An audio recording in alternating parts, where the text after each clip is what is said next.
Welcome, everyone. This is your friend, the DN What If, here with another exciting fanfiction. Today, we're diving into the story of what if Deku had to be tutored by Bakugou to play baseball again? If you enjoy this video, don't forget to hit that like button and subscribe for more fanfiction content just like this. Now, let's get started with the fanfic. There's nothing like taking a break. Izuku sighed, laying on his back and spreading his arms to the edges of the queen mattress. The sheets were the colors of his favorite baseball team, one for all.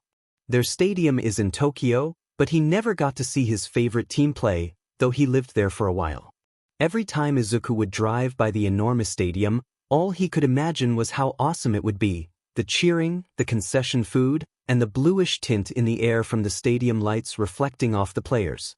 Izuku could daydream about it all he wanted, but every time, a little bit of envy and guilt would wash over those positive emotions he felt in that daydream, and he couldn't help but think about everything that's changed in his life. He couldn't help but think about the incident that caused his transfer. A dryer fire at the school had tragically destroyed the entire building. Thankfully, no one was injured, but the 3-month wait to get into a different school felt like years. He had done his best to distract himself during the downtime, whether by training at the gym or at the field for hours, cleaning the house, or driving with his friends who were in the same situation as him to some stupid roller rink downtown. It was all time he could have used to learn, which made him anxious. The memories of him living with his father in Tokyo for 5 years. The memories of his hometown he now lives in again after reuniting with his mother. His childhood bully. Izuku hated to admit it, but he looked up to him. He wished he possessed the same fearlessness and grit as his tormentor. The memory was vivid, the hard, metallic glare from red eyes that seemed to fume with hatred as the bully loomed over the greenette. Izuku felt he might be a Aizi, but his deepest desire was simply to have the same relentless guts his bully displayed in hurting him every day, so he could finally stick up for himself. Izuku's mood now soured, he slowly sat up and stretched his arms before walking downstairs. He found his mother seated on the right side of the sage love seat, holding a mug of coffee. A romantic comedy starring Melissa McCarthy was playing on their 45-inch TV. She slowly took a sip from her mug, clearly invested in the movie she was watching. The greenette shuffled over to the love seat and sat on the left side. Feeling a sudden chill, he grabbed a white, fluffy blanket from the edge of the couch and wrapped it tightly around himself. Noticing him, Inko snickered. "Do you want me to turn on the heater for you? You're practically shivering." She gently placed her coffee mug onto the coaster on the coffee table in front of the couch. Izuku quickly nodded, causing Inko to giggle. She walked over to the thermostat, switched the heat on, and nudged the dial up to 72 degrees. Izuku immediately curled deeper into the blanket, trying to settle comfortably. Inko sat back down and paused the TV, turning her attention to her son. Izuku responded by raising an eyebrow. "This better not be about what I think it is." "Izuku, we got everything set up in time." Inko paused. Izuku tilted his head, giving her a sign to continue her sentence. Transferring schools during an emergency was difficult, especially since the necessary student files had been stored in the school's basement and burned down with the rest of the building. Izuku was hoping he would be transferred quickly, since it was his senior year, the busiest year he'd faced so far. He was already so behind, having missed almost 3 months of school due to the emergency. So if his mother were to say they got everything set up in time, she was way off. "You get to start school this week, starting Monday." Inko smiled, taking a sip from her coffee mug. Izuku's face immediately lit up. The relief was so profound he almost cried happy tears. "Friggin' finally!"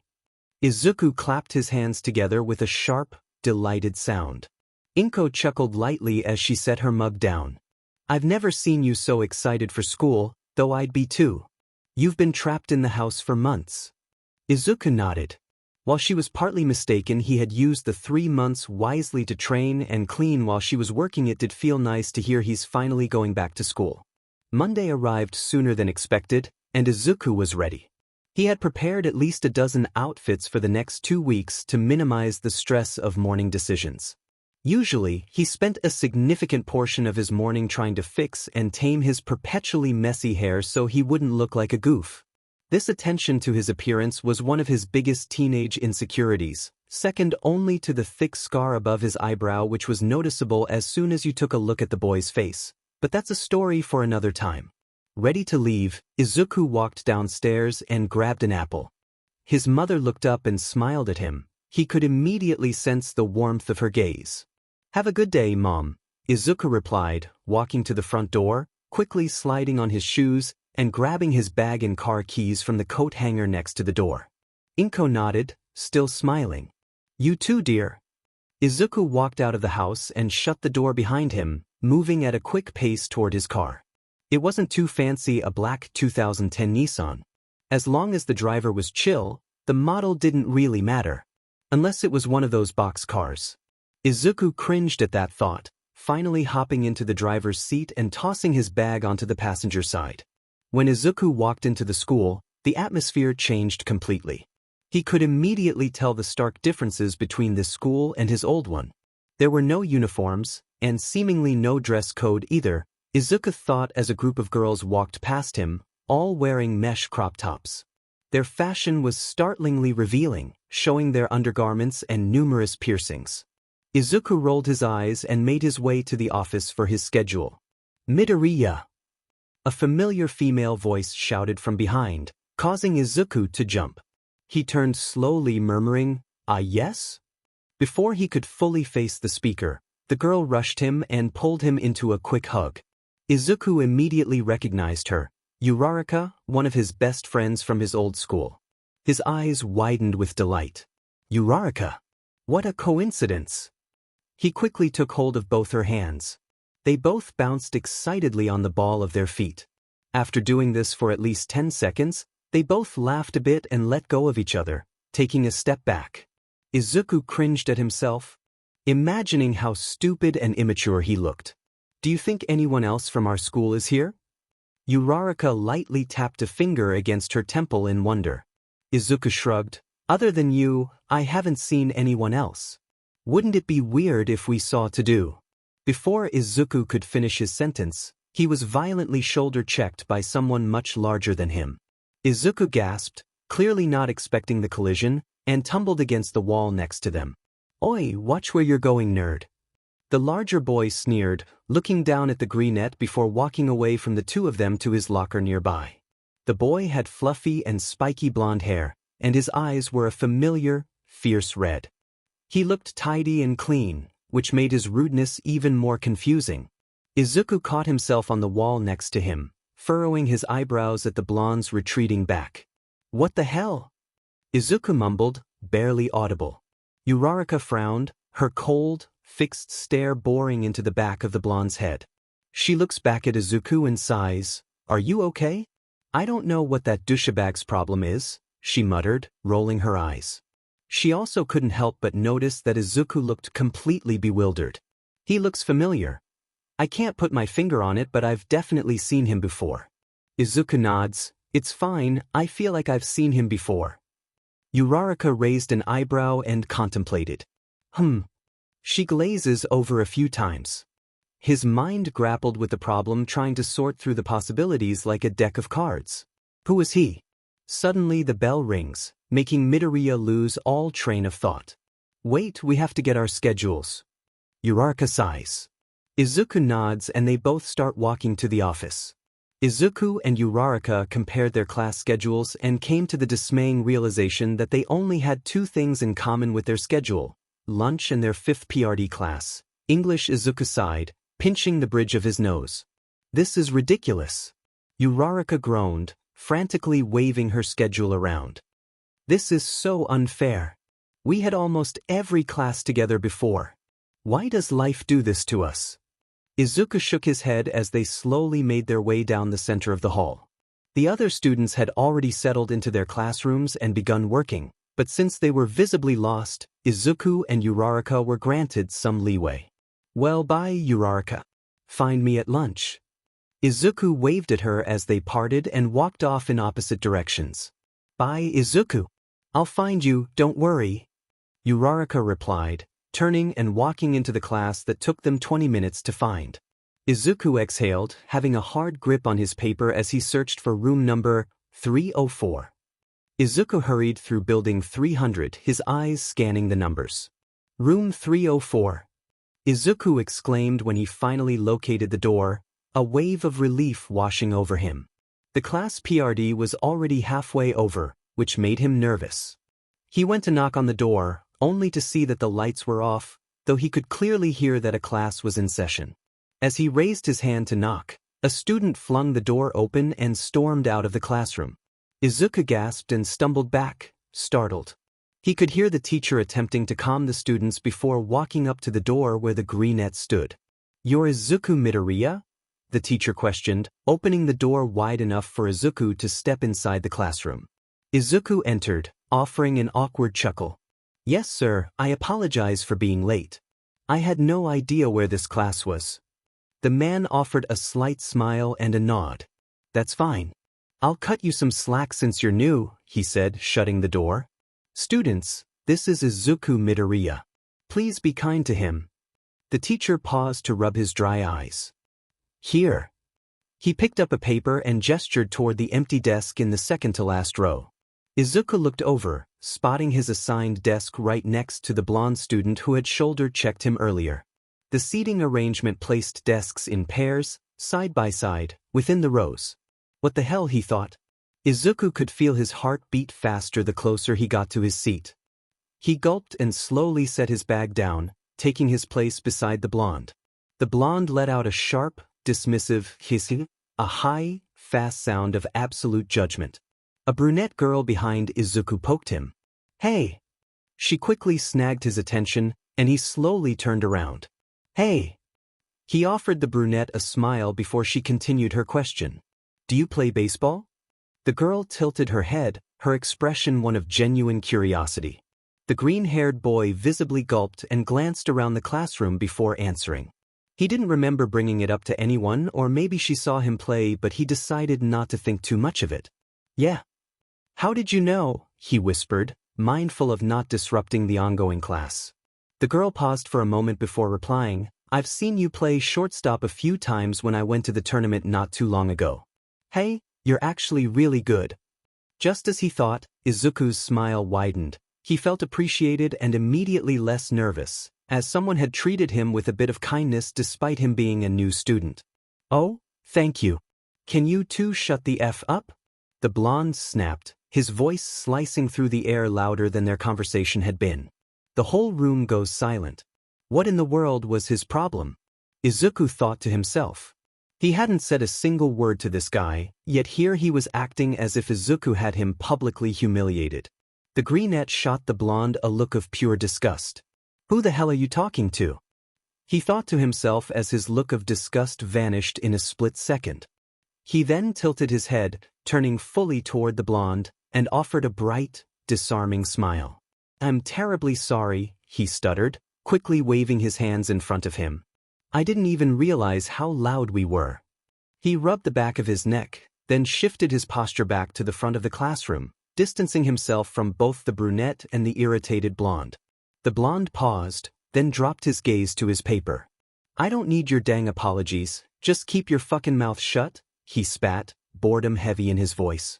He picked up the blue mechanical pencil lying next to his notes and began idly twirling it between his fingers. Izuku's breathing shuddered. "It's not worth your time, it's not worth your time." Leave it to Izuku's crappy luck, he had this same guy in practically every single class, except for their electives.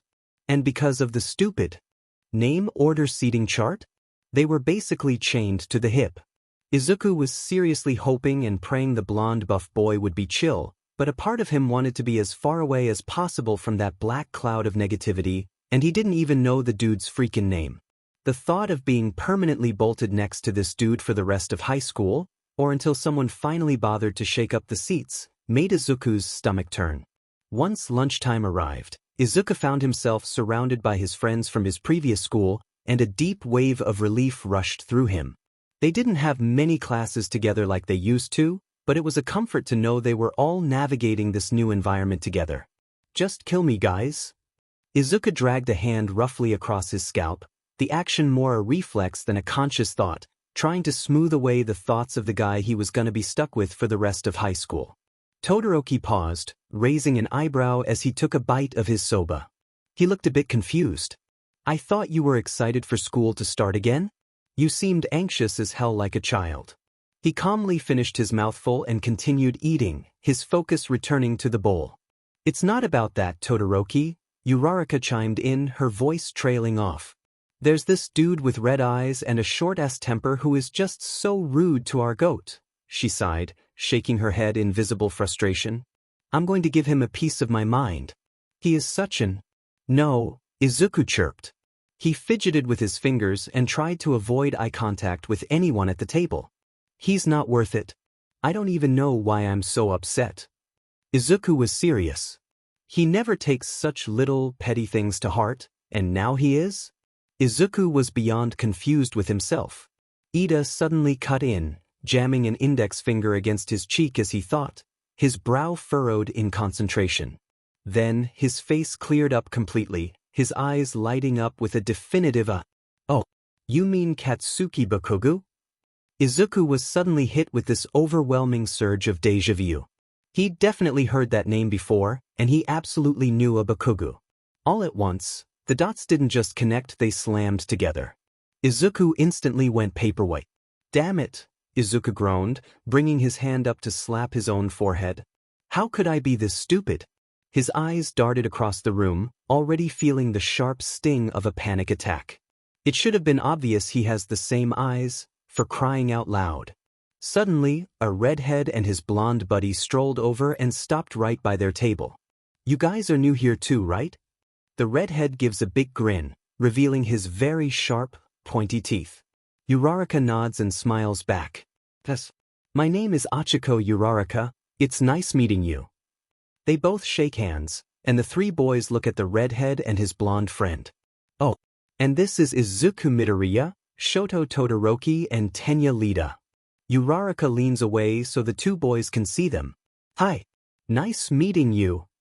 Izuku smiles, but he can't help but notice the redhead's intense gaze fixed right on his scarred eyebrow. Nice meeting you guys. My name is Eijiro Kirishima, and this is my friend, Denki Kaminari. Kirishima grinned, slinging an arm around Kaminari's shoulders. Kaminari gave a casual, cute wave toward their table. I don't know if this is a touchy subject or anything, but I heard about what happened to your guys' previous school. Kirishima immediately cringed at his own question, obviously regretting how straightforward he'd been.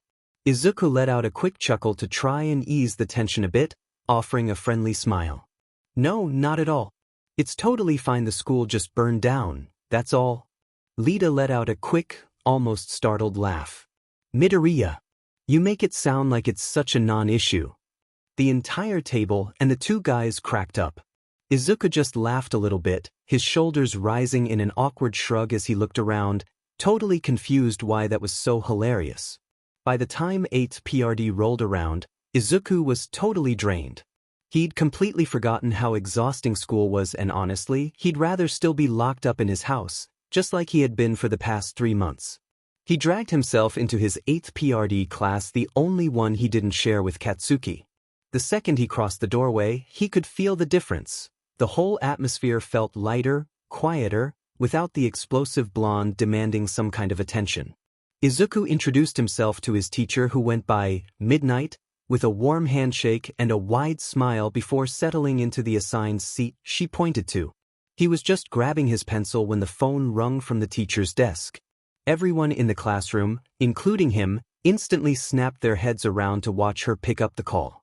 Oh, good afternoon. You want Midoriya? She whipped her head directly toward him. His throat felt instantly dry, and he managed a nervous gulp. Am I in trouble? I'm pretty sure I didn't even do anything yet. Izuku sighed, already anticipating the worst. The teacher hung up and cleared her throat pointedly. Midoriya, ahem, you're wanted in the principal's office. Oh goodness. Izuku nodded, sitting up straight in his desk chair. He leaned toward the teacher. Ma'am, do I need to bring my stuff with me? He asked, waiting patiently. The teacher nodded firmly. Yes, just in case.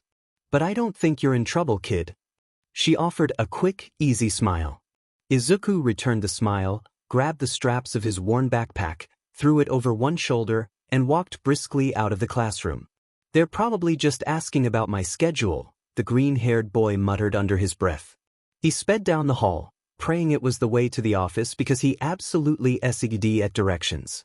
When Izuku entered the office, he couldn't help but look around the clerk's area. The walls were covered in the school's achievements and club posters. Their school colors were sharp red and black, which was a big change from the sunny yellow and blue of his old school. He took a deep breath, trying to calm his nerves, and turned toward the lady at the front desk, with only the huge wooden barrier separating them. "The principal asked for me? I don't know where his room is," he asked nervously. The lady smiled kindly and nodded, rolling her chair back a bit as she pointed down the hall. "Just 2 rooms down, then take a left. You can't miss him." Izuku gave a quick nod and headed in the direction she pointed. "Thank you, ma'am." All Izuku could think about was how spotlessly clean the office building was. It felt like walking into a brand new house right after it was built. Everything was white, except for the dark gray carpets. Izuku took a left and the lady was right. He couldn't miss it, the principal's office. There was a nameplate on the man's desk. "Principal Nizu," it read. At least he knew the principal's name now. Izuku exhaled in relief. Principal Nizu had tons of computers set up around him, all showing security camera feeds of the school. It was honestly kind of intimidating. Izuku hesitantly knocked on the principal's door. The principal looked up from his computer and made a waving motion, signaling for the greenette to come inside his office. Izuku gently opened the door and walked toward the guest chairs. "Good afternoon, sir," he said, offering a small smile, even though he felt totally nervous on the inside. The principal returned the smile and waved his hand downward before replying, "Good afternoon, Midoriya. Please take a seat." Izuku quickly did as he was asked, settling into the chair and looking around the office. It was a lot bigger than he imagined, with shelves of books lining the back wall and framed diplomas everywhere. "Before your other classmate comes in, we need to have a quick discussion about your grades." Principal Nizu sighed, placing his paws elegantly on his lap, one leg crossed neatly over the other. "One of my classmates?" Izuku chewed frantically on the inside of his cheek, a raw, nervous knot tightening in his stomach. His mind instantly conjured up images of his peers, trying to categorize who would be the most awkward, the most judgmental, or the most demanding. My grades? He struggled desperately to keep his mind from spiraling into the worst-case scenarios he could imagine, like his mom getting a terrifying call, or his entire academic future spontaneously combusting. "Yes, sir," Izuku managed, forcing a polite, plastic smile onto his trembling lips, his voice barely a squeak. Principal Nizu, perched behind his oversized mahogany desk, let out a delicate, almost musical sigh. "Basically, your grades are dropping and I know it's not your fault," the principal continued, his small black eyes focused directly on Izuku. Izuku knew he was smart, he was definitely a dedicated student, but he felt powerless to control his grades spiraling. He had missed a crucial 3 months of school, a gap entirely out of his control due to everything that had happened. It felt like everything important in his life was slipping through his fingers, entirely out of his control. He held his breath, spine rigid, bracing for the inevitable, painful consequence. "I know you're a really talented baseball player, and that you were your team's captain with the highest batting average in the district," Principal Nizu continued, a tone of genuine admiration in his voice. "But, Izuku, if your grades drop, you won't be able to play this semester." Izuku's heart didn't just drop, it plummeted into his shoes. He couldn't imagine not playing baseball in his senior year. It was his escape, his passion, his ticket to a future. The sheer unfairness of the situation made his hands clench into tight fists. Nizu suddenly broke into a wide, disconcertingly cheerful smile, which completely blindsided Izuku. "Why the heck is he smiling? I'm making one of your classmates tutor you, so you won't fail and you will be able to play." Principal Nizu exclaimed, sounding far too delighted for the seriousness of the situation. Izuku's eyes widened to dinner plate size, his jaw slackening in shock, and the planned polite response completely abandoned him. He practically slipped out of his chair. "Atuto! Oi, what did you need me for?" Someone behind him started, cutting Izuku off immediately as his eyes locked onto the greenette. He let out a harsh snarl at the sight of him. Izuku anxiously whipped his head back to see who it was. They made direct eye contact for a split second, and Izuku's heart plummeted. He hadn't imagined this. Out of every single person in the school, Katsuki Bakugou had to be standing right here in the principal's office, and he was possibly gonna have to tutor him too. "Take a seat, Bakugou." Principal Nizu chirped, pointing a paw at the empty chair next to Izuku. Katsuki scoffed, a low huff of annoyance, and stomped over to the chair. He dropped into it with unnecessary force and immediately crossed his arms, staring straight ahead. Izuku swallowed hard, fighting the sudden rush of disappointment and anxiety. He focused all his effort on keeping his face completely blank and neutral, desperately trying to look like he wasn't about to vibrate right out of his skin. He wasn't scared, he didn't know exactly what he was feeling. Impending doom maybe? The silence was thick and heavy as Izuku did his absolute best not to even dart a look at Katsuki, who was throwing a hissy fit. The principal, meanwhile, waited patiently for the blonde to sit up straight, look him in the eye, and at least pretend to acknowledge whatever he was about to say. The blonde must have finally figured out who they were waiting for, because he instantly snapped bolt upright, grabbing the arms of the chair. Izuku visibly cringed at all the weird little noises Katsuki was making in the dead silence of the room, but Katsuki just didn't look like he gave a single crap. Ahem. "So, Bakugou, you've probably met Midoriya here?" Principal Nizu asked smoothly, gesturing toward Midoriya. Katsuki scoffed, rolling his eyes hard. "Yes, sadly. And can you make him switch classes I'm already not in? His eyes seriously creep me out." Izuku froze, a slow burn of disgust creeping up his neck as he shot Katsuki a dark, irritated look. He finally snapped back. "Excuse me? You barely know me. I barely even know your name, so maybe stop talking about me like I'm not sitting right here." Izuku definitely knew who he was, not like he would admit it. Katsuki paused as clear anger washed over him. Katsuki was so easy to read, Izuku thought. Before Katsuki could even snap out a word, Principal Nizu started talking again. "So, Bakugou, I have a favor to ask you, and you really don't have a choice on this," he says with a joyful, almost unsettling smile on his face, though Katsuki didn't find anything joyful about this situation at all. "What?" Katsuki snapped bluntly, making Izuku flinch because of how rude he was, even to his superiors. "Well, because you need to finish your community service." Principal Nizu hesitated, trailing off right as he got to the important part. "Oh god. This isn't good." Izuku knew right away that the bad news was coming, and he didn't know if the blonde would be angry or furious. But wait, community service? What in the world did this guy do? Principal Nizu gulped so faintly you almost missed it before finally continuing. "I want you to tutor Midoriya. He's missed 3 months of school, and you two have nearly every class." "What? No way. He's a nerd, he can figure it out himself." Katsuki roared, interrupting Principal Nizu. His face was twisting with clear, explosive anger, and he looked seriously set off. Izuku cringed deep down at the entire interaction. First, because he absolutely did not want Katsuki tutoring him.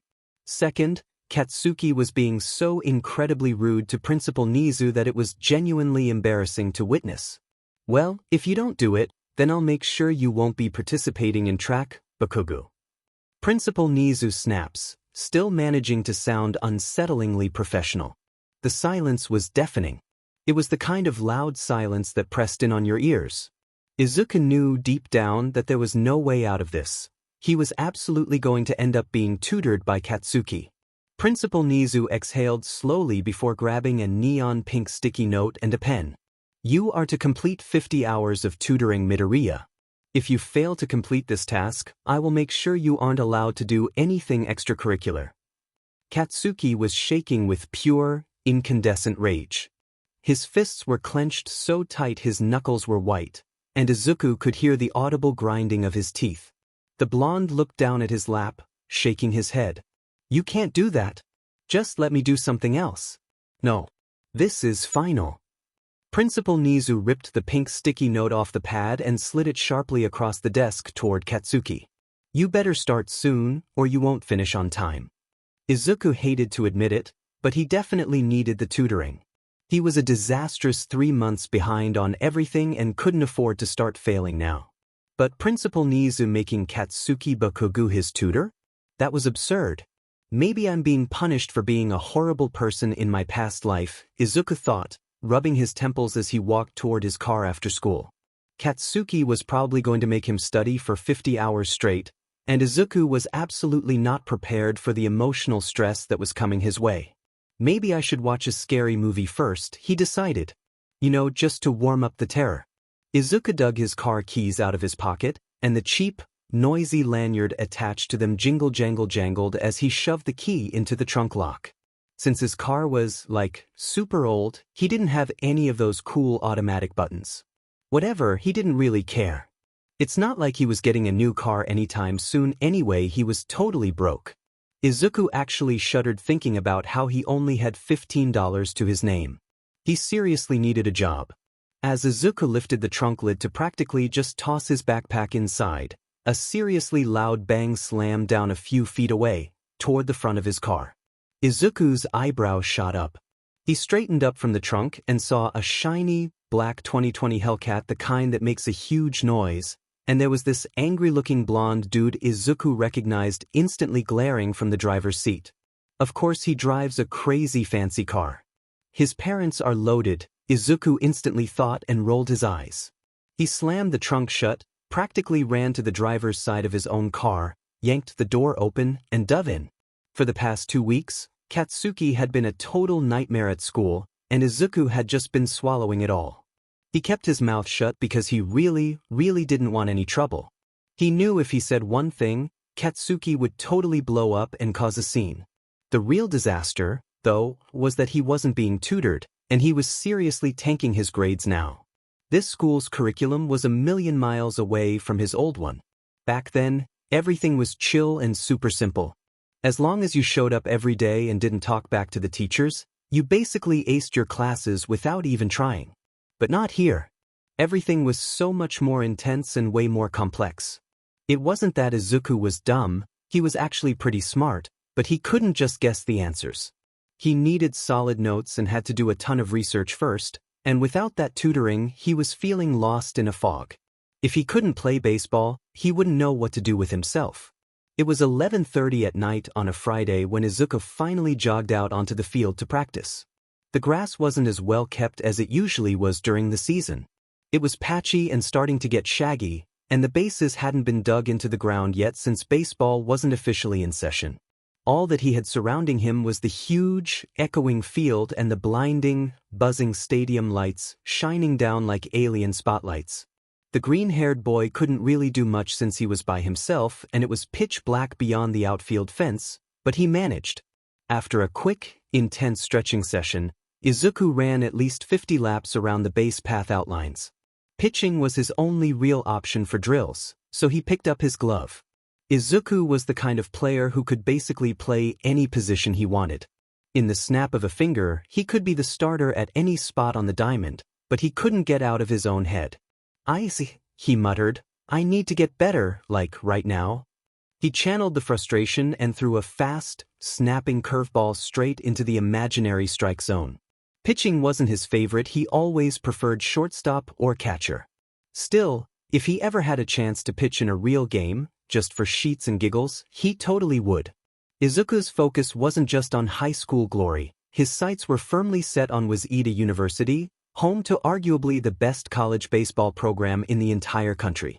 Getting a spot on that team wasn't just a goal, it was the driving force behind every extra swing he took and every late-night weight session. He'd heard the soft, persistent rumors circulating through the coach's office and sometimes whispered by teammates after practice, the kind of whispers that suggested Waseda scouts were interested in watching him play. But Izuku, being perpetually hard on himself, always dismissed them with a shake of his head. Recruit material for Waseda? The thought felt impossibly distant, a fantasy too good to be. Yet the ambition fueled his days. He worked with a grinding, focused intensity, his uniform often the last one left on the drying rack after practice. He wanted a spot on that roster more than anything, and he had a fierce, quiet resolve. He was going to do whatever it took. The extra miles, the blistered hands, the endless reps just to make the Wazita dream a reality. After a solid 2 hours, Izuku was finally done. He just grabbed his gear, his mitt, his water bottle, his shirt, and his phone. He was absolutely winded from the massive workout, panting like a dog, and he used the shirt he'd just been wearing to wipe the stream of sweat off his face. Izuku was in insane shape. He had a sun-kissed look, rocking those sharp six-pack abs and a very toned torso. His legs were huge, even when he was just resting. You could tell Izuku crushes his oats and never, ever skips leg day. Or any day, for that matter. His arms and back were completely ripped, and he had those popping veins tracing lines all the way down his forearms to his hands. He'd heard most girls thought that was hot, but honestly, he never really bothered to notice them. Izuku was barely a block from his house when he finally pulled out his phone. He saw the little Snapchat notification, the ghost icon with a number glowing next to it. He never really checked his snaps, but seeing a friend request made him curious enough to tap it open. His eyes went wide. The screen showed one new friend request, Katsuki Bakugou. Izuku's heart didn't just drop, it practically slammed into his stomach. His face instantly felt like it was on fire, blazing red all the way up to his ears. Why is he adding me on Snap? The question started popping up in his brain, fast and panicked. Is he gonna threaten me? Is this some kind of trap? He shook his head so hard his messy hair bounced. Nah, he would definitely do that in person, screaming it in my face. Izuku muttered. So then what did he want? Izuku hovered his thumb over the accept button, hesitating for a solid 5 seconds. He took a shaky breath. It's just Snapchat, no biggie, he mumbled to himself, trying to sound way more confident than he felt. He finally tapped it. Quickly, before he could freak out anymore, he shoved his now vibrating phone deep into his shorts pocket and practically power walked the rest of the way home. Izuku had been in the shower for a solid 20 minutes when the water suddenly turned into an unexpected shock of cold water. He yelped, whipping the faucet handle off, and frantically snagged a thick, white towel, cinching it tight around his waist. It was pushing 1:45 in the morning, so his only plan was to crash the second he wrestled his pajamas on. A sudden buzzing ripped through the quiet of his room. He grabbed his phone not expecting much but froze when he saw the notification. Katsuki had sent him a chat. A sharp gasp escaped Izuku's lips. Bakugou? Texting me? And at 1 a.m.? Heart pounding, he tapped the screen, revealing the unexpected message. You awake? The blunt text message from Katsuki popped up on his phone screen. Izuku's eyes narrowed, a confused frown pulling at his lips. Why in the world would Katsuki be messaging him right now? And why did he even have his account? Izuku quickly typed a hasty reply. Yeah, why'd you add me? He hit send before his brain could catch up and second-guess the choice. He quickly put his phone down and tugged on his all-might pajamas that were yet to be put on. Bzzz. His phone vibrated almost immediately. Katsuki. Izuku snatched it up, his stomach doing a nervous flip. You're just as annoying on the phone, what a surprise. Meet me at the town park in a few. Izuku stared at the glowing words, the meaning slowly sinking in before his eyes flew wide. Wait, what? Why was Katsuki demanding they meet up at the park when it was practically 2 in the morning? A sharp spike of panic hit him. His heart wasn't just in his stomach, it was pounding there. What if Katsuki was planning to jump him? What if he wanted to seriously hurt him? The thought sent a cold rush of adrenaline through him. Izuku's fingers flew across his screen. Bruh, it's almost 2 a.m., I'm going to bed, and don't you hate me or something? He hit send, trying to seem nonchalant, but his heart was pounding as fast as it had been with the last few messages. Katsuki's reply came almost instantly. He must have typed like a maniac for all of 10 seconds. Don't you, bruh me. You're lucky I'm spending my precious time tutoring your sorry but, so get your loser self to the park right now before I show up at your house and kick your butt. Izuku's eyes went huge. Did he really just say that? Does this guy think he is? He wanted to collapse into his pillow, but he couldn't help himself. He quickly shot back, You don't even know where I live, genius. The words flowed out way easier this time. The panic was fading into pure disbelief. Katsuki's next text popped up immediately, "Your location's on A-hole." Izuku let out a dramatic gasp.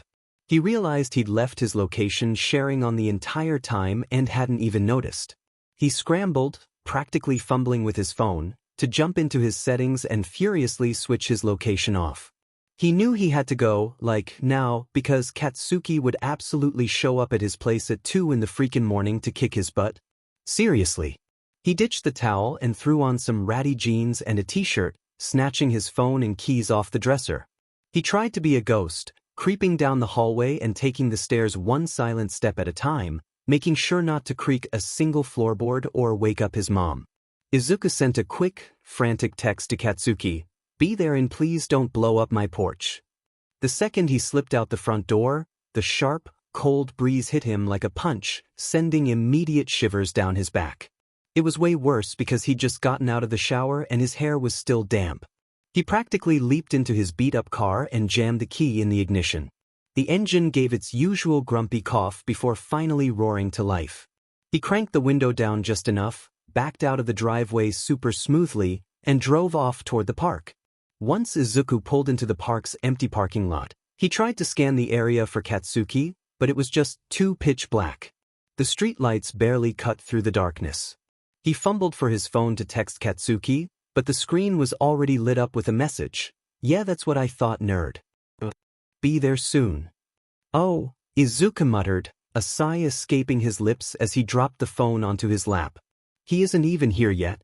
The thought barely finished before a loud, sharp knock against his window made him jump, heart practically climbing up his throat. He looked up, startled, to see a shock of ash-blonde hair staring back. Speak of the devil, he thought furiously. Who just slams on someone's car window when it's dark out? He rolled the window down with a buzz, and Katsuki immediately scoffed. "Oi, nerd, you're wasting my time. Grab your stuff and sit at that bench over there." The blonde jerked his chin toward a shadowy wooden bench to their right before shoving his hand back into the pocket of his hoodie. He didn't wait for a reply, just stalked toward the spot. That absolute a-hole. Izuku mentally spat. Katsuki was the one who told him to meet him here, and he was the one wasting time? Give me a break. Izuku let out a huge, dramatic sigh as he yanked his keys out of the ignition. He shoved his car door open, climbed out, and then slammed it shut with a major attitude. He stomped back to the trunk, unlocked it, and grabbed the backpack that was always sitting in his trunk when school wasn't going on unless he needed to do homework. He hoisted the strap onto his shoulder, slammed the trunk again, and then walked across the parking lot toward where grumpy-looking Katsuki was standing. "Sit down, nerd," Katsuki barked, stabbing a finger toward the rickety wooden bench. "Great," Izuku thought, rolling his eyes as he slumped onto the seat across from the explosive blonde. Orders again. Like he hadn't planned on sitting anyway.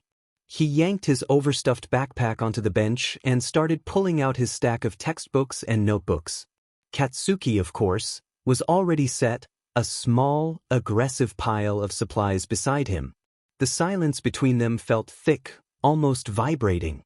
Finally, Katsuki let out a heavy, irritated sigh that seemed too loud at the park.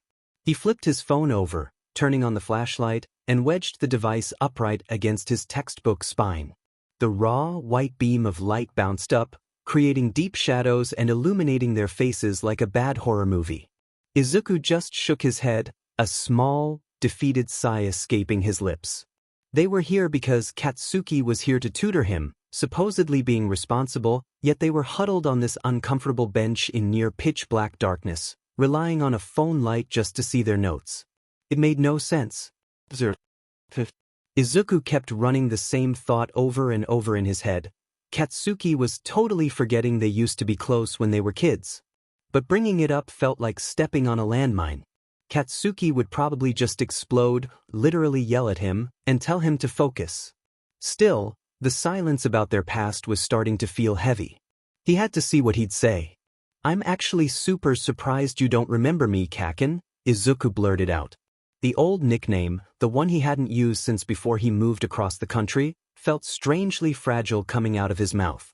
He instinctively hunched his shoulders, shifting the 3 months' worth of late homework piled high in his arms, messy stacks of physics notes and crumpled English essays. It didn't matter what order they were in, just that he somehow finished them all before it was too late. He finally dared to lift his eyes to Katsuki's face. The reaction was immediate, though only a blink long.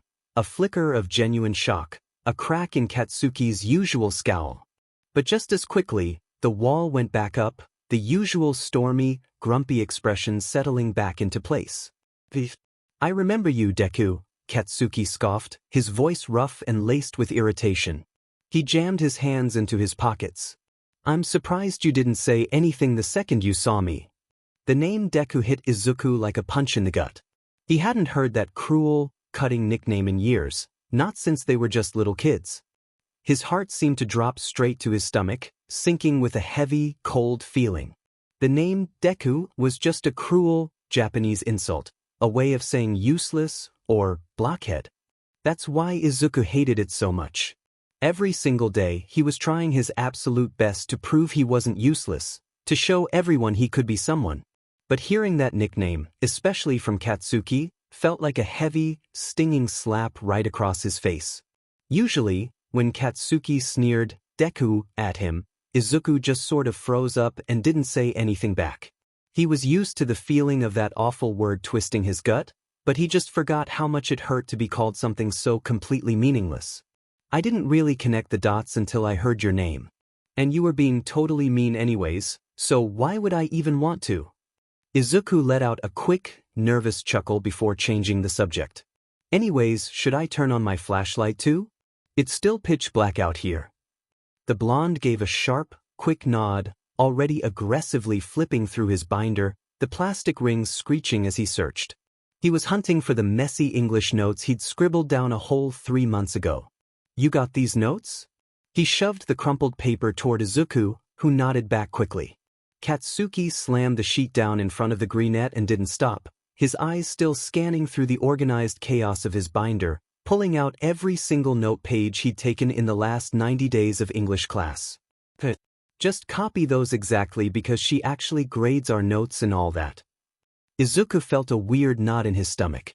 This was the absolute calmest Katsuki had ever been around him ever, and it made him feel completely uneasy.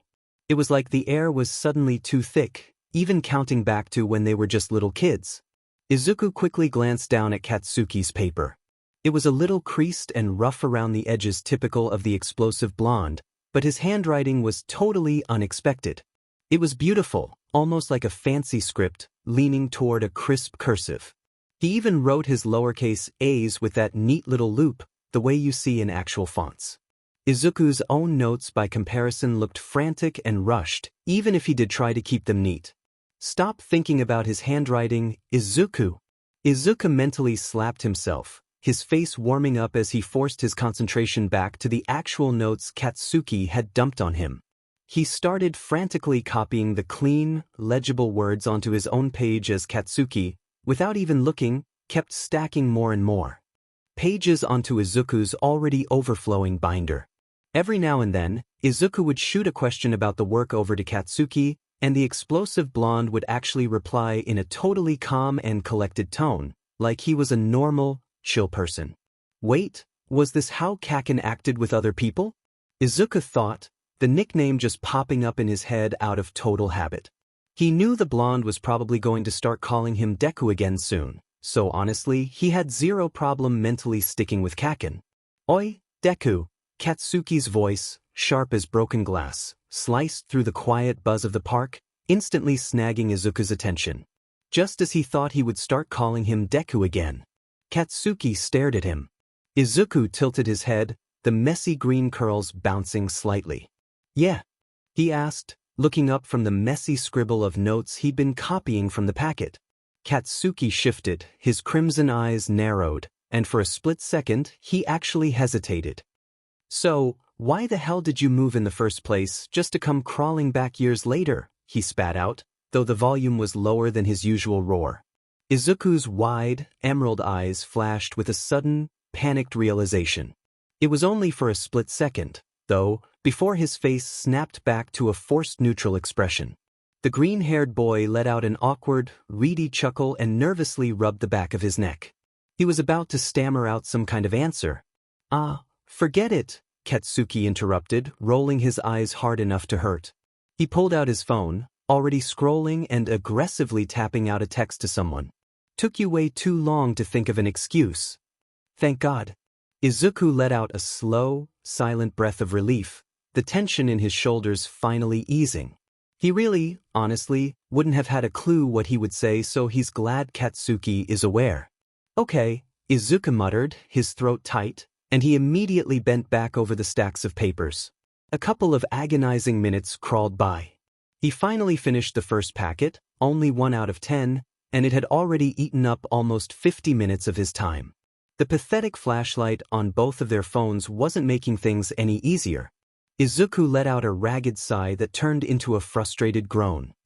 He slammed his head down on his forearm with a thump against the hard table. How long are you going to keep me hostage here, Kaken?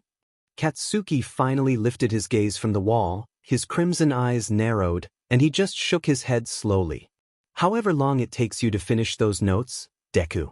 I need my community service hours, so I don't give a shit how long we're stuck here. Katsuki snatched up his phone and checked the time. Seriously, we're gonna be old and wrinkly before you even get to the halfway point. He sighed, the sound loud and dramatically annoyed, and tossed his phone back onto the table. Izuku's mouth twisted into a frustrated frown, the blonde's unnecessary statement hitting a nerve. You just said you didn't care how long we were here for, whatever. Izuku rolled his eyes, a silent, tiny rebellion Katsuki wouldn't even notice and didn't bother replying, shoving his attention back down to the overwhelming notes. Izuku finally finished all the notes, but by the time his pen clattered onto the wooden bench, the clock on his phone glowed 5:06 a.m. Everything after that was a complete, blurry zero. His brain was running on fumes and he couldn't piece together much.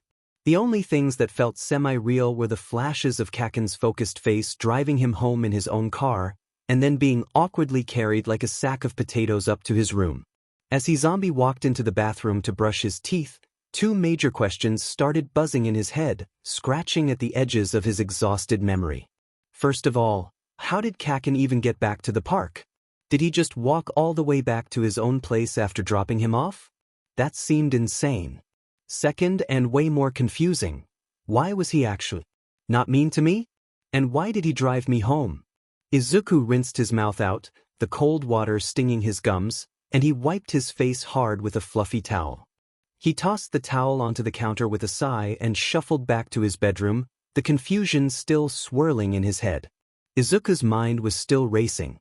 He couldn't help but think that the only reason Kaken was doing this whole favor thing was because he desperately needed to clock those mandatory community service hours. And, seriously, what if Izuku let him lounge in the car, dozing? That was just asking to get mugged and possibly, dramatically murdered. If that happened, Katsuki wouldn't get the hours he needed. 0 hours. Yeah, that was definitely the whole motivation. Satisfied with his brilliantly cynical deduction, Izuku trudged back to his bed, collapsing onto the sheets for just a moment before his eyelids grew heavy, and he finally drifted off again. To himself he thought, I wish my old high school hadn't spontaneously combusted. The baseball season felt like it was moving at a snail's pace, and the weight was really starting to get to Izuku. Maybe it's because I'm just too pumped, he muttered to himself, and let out a heavy sigh as his fingers tapped a slow rhythm on his keyboard. A full week had already passed since that first, painfully awkward tutoring session with Katsuki. They hadn't scheduled another one, but it wasn't a huge deal. Katsuki had actually been surprisingly decent, just handing over a solid 3 months' worth of his meticulously neat English notes, which was more than enough to get Izuku's assignments done for now. After a solid 3-hour grind on his English papers, the strain finally hit him. He slammed the laptop shut and, in genuine exhaustion, let out a long, aching sigh that seemed to deflate him completely. Izuku pushed himself up from the desk chair and did a quick, satisfying stretch, arching his back and reaching his arms toward the ceiling before heading downstairs. He half expected to smell dinner cooking, but the kitchen was quiet. She wasn't there. Oh, he muttered to himself, smacking his forehead lightly. She's still at work. Duh, Midoriya. He snagged a cold water bottle from the fridge and chugged half of it down, then sprinted back upstairs. In a quick flurry of motion, he ditched his sweats for a pair of faded athletic blue shorts and pulled on a comfortable black tee. He grabbed his well-worn leather glove and was flying back down the stairs, already focused on the fresh air. Once he got outside, Izuku walked straight to his car and yanked open the rear driver's side door. He tossed the glove onto a wooden crate full of scuffed-up practice baseballs, then slammed the door shut. He opened his own door and slid into the driver's seat. He patted his pockets, hitting every spot from his shorts to his t-shirt only out of habit. Nothing. No jingle, no metal edges. Crap, he muttered. They're on my dresser. He let out a heavy sigh, popped his door back open, and trudged back out to grab his keys. Stepping out onto the porch, keys already jingling in his sweaty palm, Izuku froze. The last person he expected to see, especially not today, was striding toward him. Kaken? Izuku tilted his head, his brow furrowing as he watched the familiar, aggressive figure approach. Katsuki stopped barely 2 feet away, his trademark scowl already in place. Izuku noticed the sleek, black car parked right against the curb, practically glowing under the streetlights. "You're coming with me," Katsuki declared, pointing a thumb toward the vehicle. "I need to tutor your useless butt." Izuku blinked, completely thrown. Not only was Katsuki here, but the sun was starting to dip below the houses, painting the sky in deep oranges and purples. Izuku sighed. He had plans, but it didn't really matter since he needed to be tutored because it had already been over a week since he's even talked to Katsuki. "We are not doing this study in the pitch black thing again, are we?" Izuku crossed his arms, an eyebrow arched in mild challenge. Katsuki scoffed, placing a hand on his hip and shifting his weight. "No, Dad. Pick a spot. I don't give if where we go, just hurry up." Izuku noticed Katsuki's impatience ramping up. The blonde's foot was already tapping a quick, sharp rhythm against the pavement. Izuku sighed, glancing back at the familiar comfort of his own house. "Fine. We can just use my room, then. It's quiet." Katsuki gave a short, sharp nod. "Yeah, whatever. Let's go." The moment the decision was made, Katsuki was already moving past him toward the front door. Once they got to his room, Izuku let out a long, audible sigh and immediately slumped into his desk chair. He wasn't really embarrassed of his space, though it was pretty standard issue for him. His walls were practically papered with vintage All Might posters, some of them collector's items. Next to those, a massive shelf was dedicated entirely to his One-for-All's team merchandise, a sprawling collection of jerseys, hats, and rare bobbleheads. Across the room, a separate, custom-built shelf groaned under the weight of the trophies he'd racked up from years of baseball tournaments. You could spot a few signed jerseys hung strategically as decor. The room wasn't dirty and he wasn't some slob. It actually smelled pretty fresh, maybe a little too much like the aggressively clean scent of his cologne and laundry detergent. It was his space, a little cluttered, but definitely his own. Katsuki followed the green-haired boy into his room and, without asking, flopped onto his bed, the springs groaning in protest. He couldn't help but let his gaze sweep over the wall opposite him, an impressive shrine. "Deku, you're still a fanboy," Katsuki sneered, his eyes snagging on the faded, life-sized poster of All Might mid-swing. He rolled his eyes, a flicker of something unreadable crossing his face before it hardened back into its usual glare. "Anyway," he grunted as he sat back up, "you finished all that English homework, right? I shoved more than enough notes at you to get those assignments done." Izuku ignored the comment Katsuki made before answering. "Yeah, I have a few papers left, but I know what to do." Izuku unzipped his bright yellow backpack and pulled out his spotless psychology binder. The thing looked practically untouched. "You didn't give me the notes for these, right?" He held out the stack of crisp, blank packet pages to Katsuki. Katsuki just shook his head, running a hand through his perpetually messy, spiky blonde hair. He let out a loud, irritated groan that sounded like a rusty door hinge and shoved the packet back at Izuku. "Damn it. Deku, you gotta go get my bag," Katsuki snapped, his crimson eyes narrowed in annoyance. "I left the DMN thing out in my car." Izuku hit a hard pause, giving the blonde an utterly sassy side eye. Seriously? Why the hell was Kaken acting like I was the one who left his stupid bag in the car? Izuku thought, who was already completely comfortable, practically melted into his chair. Then, not even a super-duper pretty please with a cherry on top? Izuku let out a quick, bright laugh just to make sure the blonde knew he was totally kidding. Katsuki shot a glance back at him, clearly not taking what Izuku said as a joke. Absolutely not. Get your butt up and grab my effing bag before I throw you and this cheap chair out the window. Izuku's control snapped, and a peal of bright, breathless laughter spilled out of him. He wiped a tear from his eye. Katsuki's expression was the perfect mix of rage and confusion, and that only made Izuku giggle harder. Shut up, Deku. Katsuki practically shrieked, his cheeks darkening to a furious crimson. He sat up aggressively. You laughing at me, nerd? Get me my bag right now, you little sheet. I'm sorry. That was so funny. Izuku bent over, clutching his stomach as he tried to stifle a laugh, but it just kept bursting out of him. It wasn't exactly what Katsuki had said, but the ridiculously annoyed way he'd spat it out. Katsuki ched, his signature scowl twisting his features. Those intense, scarlet eyes narrowed into dangerous, blazing slits as he crossed his arms over his chest, looking like he was just seconds away from setting off a massive explosion. Just shut the hell up, he snarled, the raw aggression in his voice making the air feel tight. Before Izuku could even stammer out a confused reply, Katsuki, in a burst of pure, unadulterated rage, chucked his phone, a black iPhone with a cracked screen, straight at Izuku's face. The throw was hard, fast, connecting squarely with the bridge of Izuku's nose. A sickening thud echoed in the silence. Izuku let out a sharp, choked yelp of pain as the impact shattered his train of thought and sent agonizing pain shooting through his face. He instantly collapsed to the ground, his muscular frame hitting the floor with a pathetic thump. What the F dash?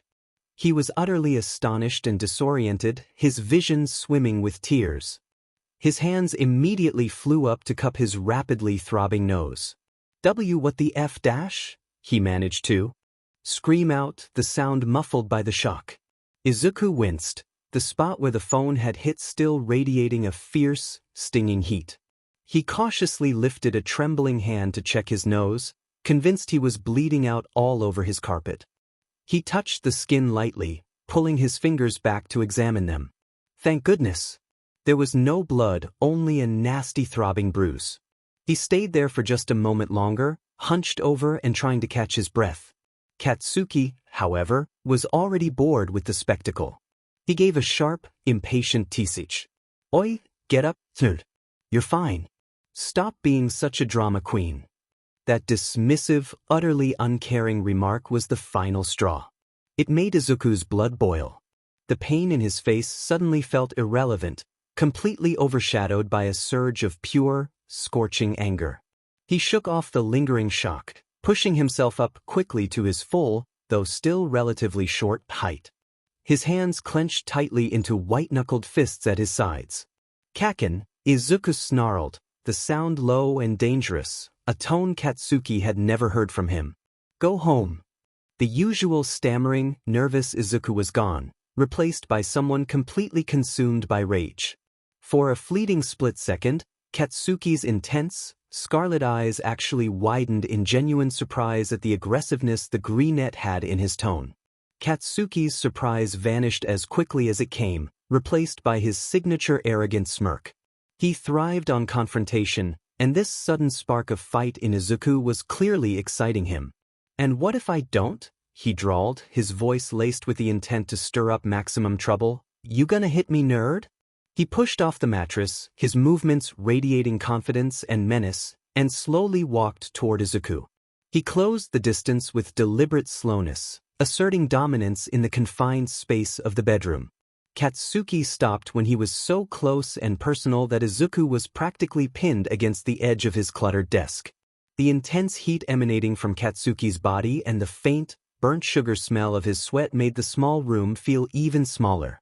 Izuku was so consumed by his blinding anger that he barely registered the physical proximity, the fact that they were almost touching shoulders and chests. All he saw was the contempt in those crimson eyes. He knew, deep down, he shouldn't be letting Katsuki drag him into a messy fight over this stupid moment, especially not in his mom's house. Izuku let out a shuddering, shaky sigh, the fight momentarily draining out of him, replaced by frustrating exhaustion. "You fuck," he started, his voice cracking with emotion. Before he could finish the curse, a sound like a small explosion rocked the hallway. The front door slammed open with jarring, violent force, making both boys freeze instantly. A second later, a cheery voice called up the stairs, completely unaware of the soon-to-be domestic war zone above them. "Izuku, I'm back from the store. I got those new fancy mochi ice creams you like." Silence. The two boys were locked in a silent, volatile standoff, breathing heavily in the small space of the bedroom. 5 seconds felt like an eternity as Izuku, fueled by adrenaline and blistering anger, stared defiantly into Katsuki's shocked scarlet eyes. They were still close enough to feel the heat radiating off of each other, the tension thick and suffocating. They had maybe 3 seconds, maybe 2 realistically, to settle this brewing disaster, or at least shove it under the rug. A sudden, faint but distinct sound cut through the silence, the creak of the third step on the wooden staircase. Inko Midoriya was coming up. The sound acted like a cold splash of reality. Both teens processed the noise instantly. If Inko walked in and saw Izuku bruised and Katsuki standing over him with his fist clenched, everything would explode. Katsuki's surprise vanished, replaced by a flash of panicked annoyance. He knew how soft Auntie Inko was, and he definitely didn't want to deal with her teary interrogation. Izuku, despite his rage, suddenly looked frantic, his eyes flicking from Katsuki's face to the closed bedroom door. They had to move. "Izuku? Are you there?" Inko called out, her footsteps starting up the stairs. Izuku shoved Katsuki off with a sudden burst of energy, trying to look totally normal. He quickly patted down his shirt and dusted off his pants, a futile gesture, since he looked completely disheveled and bruised. "I'll get that bag for you," Izuku mumbled, avoiding eye contact as he practically bolted out of the room. He sprinted downstairs and plastered a huge, fake smile on his face when he saw his mom, Inko, standing in the foyer, still holding the shopping bags. He looked a mess, but he tried to ignore it. Inko immediately gasped a loud, worried mom gasp. "Izuku, what on earth is wrong with your face?" Before he could even formulate a coherent lie, she dropped her grocery bag and gently put the frozen box of mochi ice cream right onto his swelling nose. Izuku winced at the cold. "Oh, nothing, Mom. I just, got hit in the face with a ball." Izuku chuckled nervously, rubbing the back of his neck and trying to keep his smile from trembling. Inko sighed, her expression softening into worried relief. "Well, be careful, Izuku. You know I worry for you so much," she said, giving him that soft, familiar smile. Izuku nodded and beamed back, trying to sell the lie completely. "I know, Mom, it was a mistake." He started walking quickly toward the front door. "Kaken's in my room, by the way." Izuku didn't wait for a response. He grabbed the handle, yanked the door open, and practically dived out of the house before his mom could ask any more awkward questions. It was practically pitch black outside now, the kind of dark where the cold bites your skin. Izuku forced his feet across the porch and went straight over to Katsuki's car that probably cost more than his house. He pressed his face against the passenger window, trying to locate his bag. He didn't want to open any doors and accidentally set off a super loud alarm or something. Finally, he spotted the black backpack slumped on the plush leather of the back seat. There it is. Izuku quickly yanked the handle, grabbed the strap, and snatched the bag back like it was a hostage. He slammed the door shut with a muffled thud, took one last gulp of the freezing air, and walked as fast as socially possible back into the house, desperate to get the tutoring started just to forget the last 2 minutes. The greenette was gonna ignore what had just happened and try to keep things cool between him and Kaken. It didn't matter if Katsuki initiated it or was gonna try and stir up some trouble. Izuku wasn't gonna fall for it and keep his cool. The rest of their study session was completely wrecked. It was the definition of painfully awkward. They were doing the same thing they did last time but with psychology notes, but the silence was thick enough to choke on. Izuku didn't even risk breathing too loudly. At least we're not fighting, Izuku thought, trying to focus on jotting down a few messy paragraphs from the blonde's packet onto his own sheet. His hand cramped, but it was better than looking up. He quietly risked a glance over. Katsuki was hunched over, his elbows digging into his bed, furiously typing something on his phone. The screen light reflecting off his jaw made him look intense, even when he was just texting. Maybe he was texting his mom or something, Izuku reasoned, desperate for a normal explanation. Suddenly, Izuku's phone blared.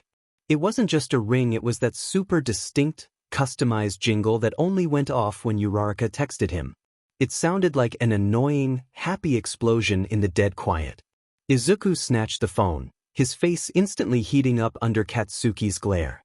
He saw the messages pop up immediately. Uraraka, hey Izuku, text me quick. Woman running Uraraka, I just found out Mina's throwing a huge party at the beach. Uraraka, I'm coming to pick you up right now, so get ready. You literally cannot say no. Smiling face with horns. Izuku wanted to scream. He smacked his forehead with the heel of his free hand. Seriously, Uraraka? Then, a sudden, blinding thought hit him. Hey, maybe this is my escape hatch. It had been miserably silent for 45 minutes straight, and he was ready to run. Izuku never went to parties.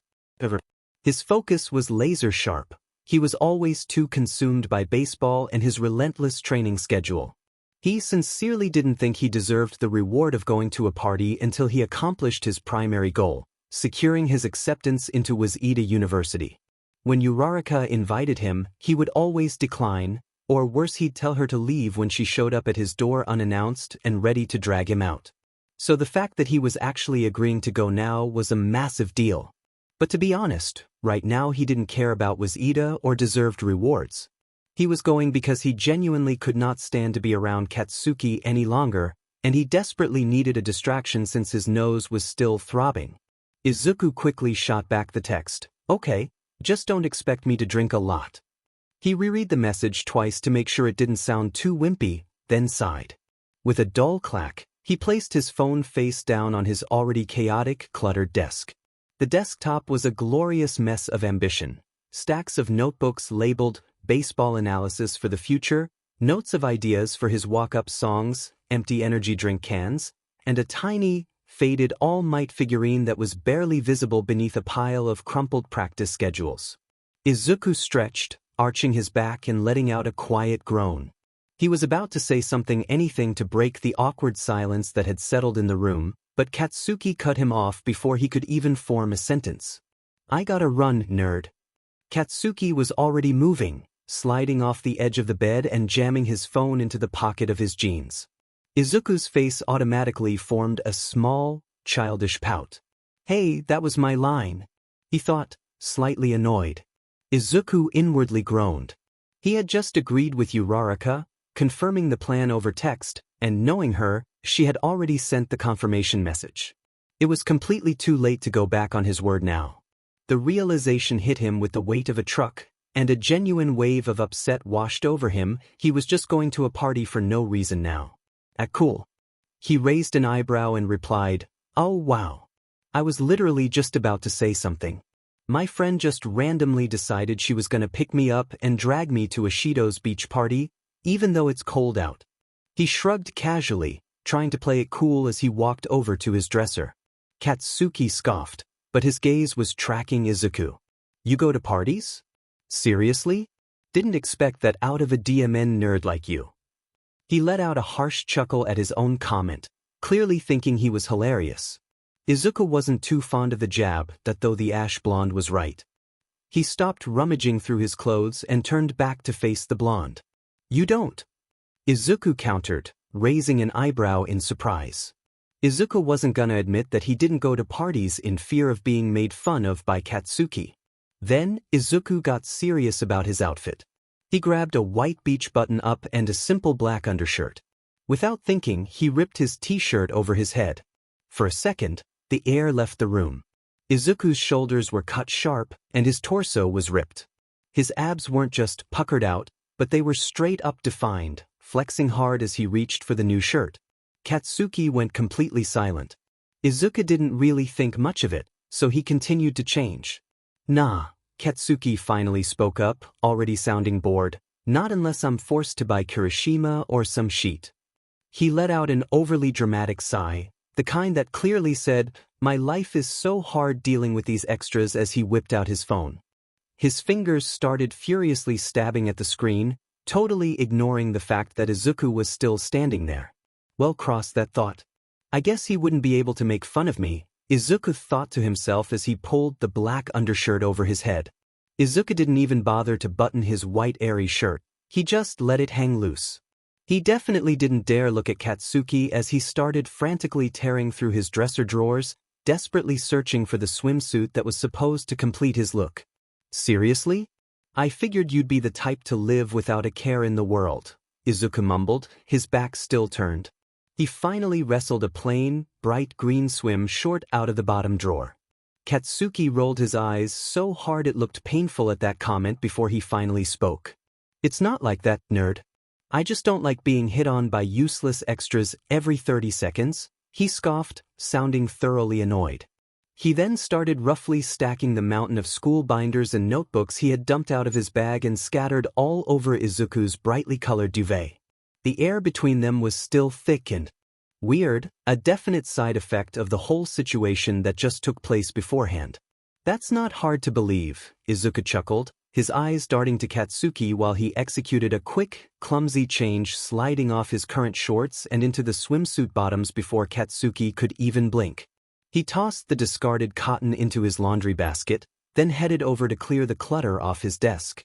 Izuku grabbed his keys and wallet, shoving them into his pocket with a decisive clink, then went to the full-length mirror to aggressively fix up his perpetually messy hair. Katsuki sneered at the sight, tossing his bag over his shoulder. Deku, I didn't know you cared so much about how you looked, you narcissistic bee. Izuku shook his head, focusing on flattening a stubborn curl. I don't, but Uraraka yells at me when I don't look like I'm trying to get laid. Izuku snickered, picturing Uraraka actually saying that. Katsuki's eyes flared wide for a millisecond before his face slammed back down into his usual scowl. I call bullshit, he spat out, trying to cover up his obvious surprise. There's no way you've gotten laid. You're too sappy for that. Katsuki scrolled aggressively on his phone. Izuku rolled his eyes so hard it almost hurt, tossing his now stuffed bag onto the floor next to his bed with a thump. You don't know that, he shot back, his tone purposely condescending and slick. Well, have you? Katsuki challenged, lifting his eyes slowly from his phone, fixing Izuku with a narrow, identical look of condescension.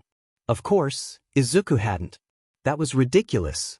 He was way too focused on training and was way too hard on himself to ever just go out to some random, stress-free party in the first place.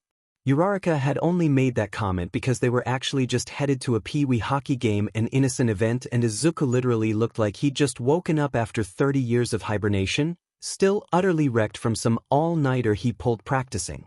She was definitely not implying they were headed to some loud, crowded bash crawling with illegal booze and hot guys. Izuku sighed, the previous cockiness draining away. Gano. I've never seen anyone my type anyways. He shook his head, a little genuinely disappointed. Katsuki raised a skeptical eyebrow. Your type? I didn't think of you to be picky, you fucker. He teased, a smirk pulling at his lip. Come on, what's your type? Spill it, nerd.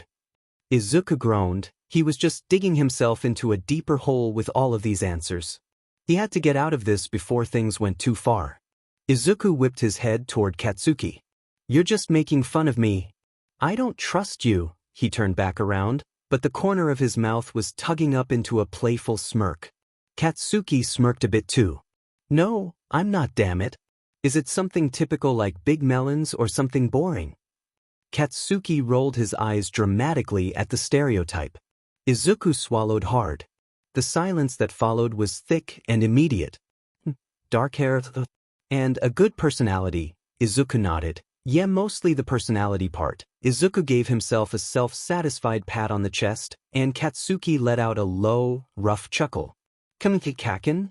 Izuku looked pointedly at the blonde and dramatically gasped. God forbid I look past the looks. No need to be so shallow about it.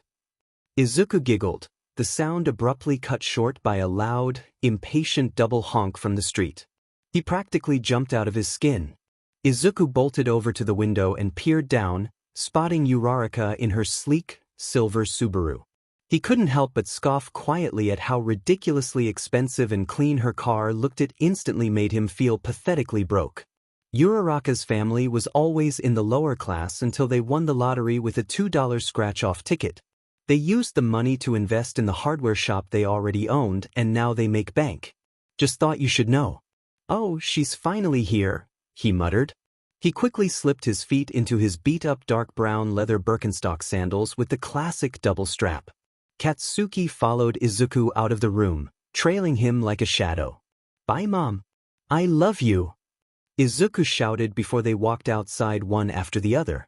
Once Katsuki was far enough past the front door, Izuku quickly spun around to double-check the lock with a sharp click. Then he gave Katsuki a quick wave. I'll see you Monday, maybe? Or just call me when you decide you want to torture me again. Izuku called out, then rolled his eyes at the thought. He started a brisk jog toward Uraraka's car, still facing the blonde. Katsuki just lifted one hand, making a lazy, slightly sarcastic wave that barely cleared his shoulder. Yeah, whatever. I'll let you know, nerd. Try not to die. Izuku couldn't fight the smile pulling at his lips. Try not to worry, Kaken, he teased, giving Katsuki a quick, almost too sweet grin Katsuki definitely didn't deserve before he basically bounced into the passenger seat of Uraraka's car. He slammed the door shut with a nervous clunk. Izuku let out a nervous, almost hysterical laugh, a sound that was shaky and didn't quite reach his eyes. He tried to play it cool, but the truth was he was a bit nervous because he was going to a party, and the fact that he and Katsuki had a stupid little fight. They had just an hour ago been at each other's throats, throwing insults and a phone. And now? They were acting like it was just another Tuesday. That sudden, jarring shift back to normal was the most unsettling part. They had almost beaten the absolute crap out of each other, and yet, here they stood, pretending that nothing foundational had just violently fractured between them. At least, he moved on, Izuku thought to himself, the words echoing dully in ears. Uraraka, who had been blasting some aggressive K-pop, immediately turned the volume knob down. She was dressed for summer when it was just the beginning of spring. She was wearing a bright, bubblegum pink triangle bikini top. It tied around the neck and back, and yeah, it definitely exposed a little too much cleavage for comfort, making you glance away quickly. Below that, she had on a pair of vintage-looking, low-rise denim shorts that rode dangerously low on her hips. The cut was so cropped that the bright pink strings of her matching bikini bottoms were clearly visible peeking out over the denim waistband. She looked completely relaxed. Izuku felt a faint blush creep up his neck, mostly from the sheer awkwardness of the situation, but he quickly averted his gaze. He instinctively straightened his posture. He offered her a bright, genuine smile. You look really great, Uraraka. Uraraka gasped dramatically, her cheeks dimpling as she returned his smile, looking absolutely vibrant. Thank you, Izuku. You don't look too bad yourself, she countered, a playful, teasing smirk spreading across her face. She leaned in slightly, lowering her voice conspiratorially. You know, if you didn't swing for the same team, she paused for effect, her eyes twinkling mischievously, I would absolutely eat you, Rig. Uraraka. Don't finish that sentence. Izuku squeaked, hands flying up to cover his rapidly heating cheeks as he burst into a genuine, slightly panicked laugh. Uraraka pulled the car smoothly into the flow of traffic, the headlights cutting through the night. She shot Izuku a sly, knowing look. Okay, but why did you finally agree to go to a party? Is Boom Boom Boy a bad influence? Uraraka smirked, flicking her indicator on. I might hate him less now that he's getting you out of your little shell. You need to have fun sometimes. Izuku rolled his eyes so hard he thought they might get stuck. Baseball was his fun, but Uraraka would never understand that. And Katsuki was absolutely not letting him out of his little shell. Sure, Katsuki was the reason Izuku agreed to the party in the first place, but the context was way different than what Uraraka thought. Ugh, stop it. He drew the word out dramatically, leaning back slightly as if discussing something terribly tedious, his tone whiny. I only agreed because he was pissing me off so badly and I couldn't stand to be around him any longer. Look at this bruise. Izuku faced Uraraka, angling his head to point directly at the nasty, purple and yellow mark blossoming across the bridge of his nose, making her instantly cringe. Bro, what did he do? That's nasty, Uraraka snarled, her momentary cheer dissolving into alarm as she focused on the road again. Then she raised an eyebrow, her voice taking on a new tone of suspicion. Wait, I thought you seemed totally cool talking to him just now. You guys didn't make up or anything? Izuku shook his head vigorously, his arms still crossed tightly over his chest. No. He must be crazy or something. He actually threw a phone at my ugh. I'll just tell you the whole story. He quickly sat up, shuffling in his seat next to Uraraka. The anxiety about the party momentarily forgotten, Izuku launched into a furious, 5-minute torrent of details. He ranted about the whole insane incident, his voice gaining speed and volume as he recounted the old fight. He pinned me against my desk and threatened me. What are you gonna do about it, blah blah blah. And then my mom came back from the store and saw the bruise. You know how she is about that stuff. Izuku scoffed, rolling his eyes dramatically. Then I just ended up grabbing his stupid bag and he didn't even talk about it for the rest of the time we were together. Izuku bit out the last word, a curse slipping out under his breath. Izuku hadn't realized how badly this set him off until he was actually talking about it out loud. His hands were clenched into white-knuckled fists. God, Katsuki was such an a-hole. It was totally pitch black by the time they rolled up to the beach, the headlights cutting weak yellow beams across the sand. They quickly killed the engines and parked their cars right on the shore. No cops were going to cruise by, though. They'd been pulling the exact same reckless move in this exact same sketchy spot since they were their age. The only reason Izuku could see anything at all and avoid tripping and eating literal sand was the combination of light sources. There were tons of flickering phone screens, strings of tacky decorative LED lights, and the giant, crackling bonfires people had built. Everyone else was already there, totally decked out in skimpy swimsuits, usually clutching some type of suspect-smelling alcoholic slushy or beer. Izuku never really liked drinking. Honestly, the whole smell and vibe of it freaked him out because it reminded him too much of his deadbeat father. But he still did it sometimes, usually only when his mom bought wine or something out of curiosity. But tonight he was gonna. Izuku was already at the party anyway, so he might as well do it. Besides, he was set off at Katsuki for being so mean when he's so nice. So he did it. Him and Uraraka didn't just get tanked. They absolutely demolished a 12-pack of the cheapest, nastiest canned beer and fruity seltzers they could get a hold of. His head was spinning, and his chest finally felt light instead of crushed. Izuku, eyes bright and way too confident, suddenly couldn't help himself. He was going to flirt with someone. Not just a little shy flirting either. Tonight, fueled by lukewarm suds and rage, he was absolutely, definitely, 100% going to get that one-night stand. He was proving he was his own person, even if his planning was currently limited to a buzzing haze. However, his big plans for the night blew up in his face. He didn't just pass out. He crashed in Uraraka's backseat right after an utterly gross, epic failure. He'd been leaning out her passenger window, puking, like 6 times minimum. He felt like absolute garbage, but at least the car didn't smell like it, mostly. Every single time Izuku got smashed, his whole messed up mission was to prove one thing, that he was finally free from thinking about his deadbeat dad. He always wanted to wake up the next day and realize the booze had finally washed that memory away. But every single time? Total failure. It didn't matter if he was laughing until his sides hurt or if he was totally distracted by the thrill of baseball. That tiny, rotten piece of his dad was always buried deep in the back of his brain. It was like a splinter he couldn't dig out, constantly itching, driving him seriously crazy, and just waiting for the next quiet moment to remind him it was still there. Oh God, my head. Izuku wakes up with a miserable groan, the hangover immediately hitting him like a baseball bat. He stretched and let out a shaky yawn before sitting up. something felt off. This isn't my room, he squinted, examining the plain, aggressively underwhelming room. Gray walls, weird furniture, definitely not his All Might-themed disaster zone. Where the heck am I?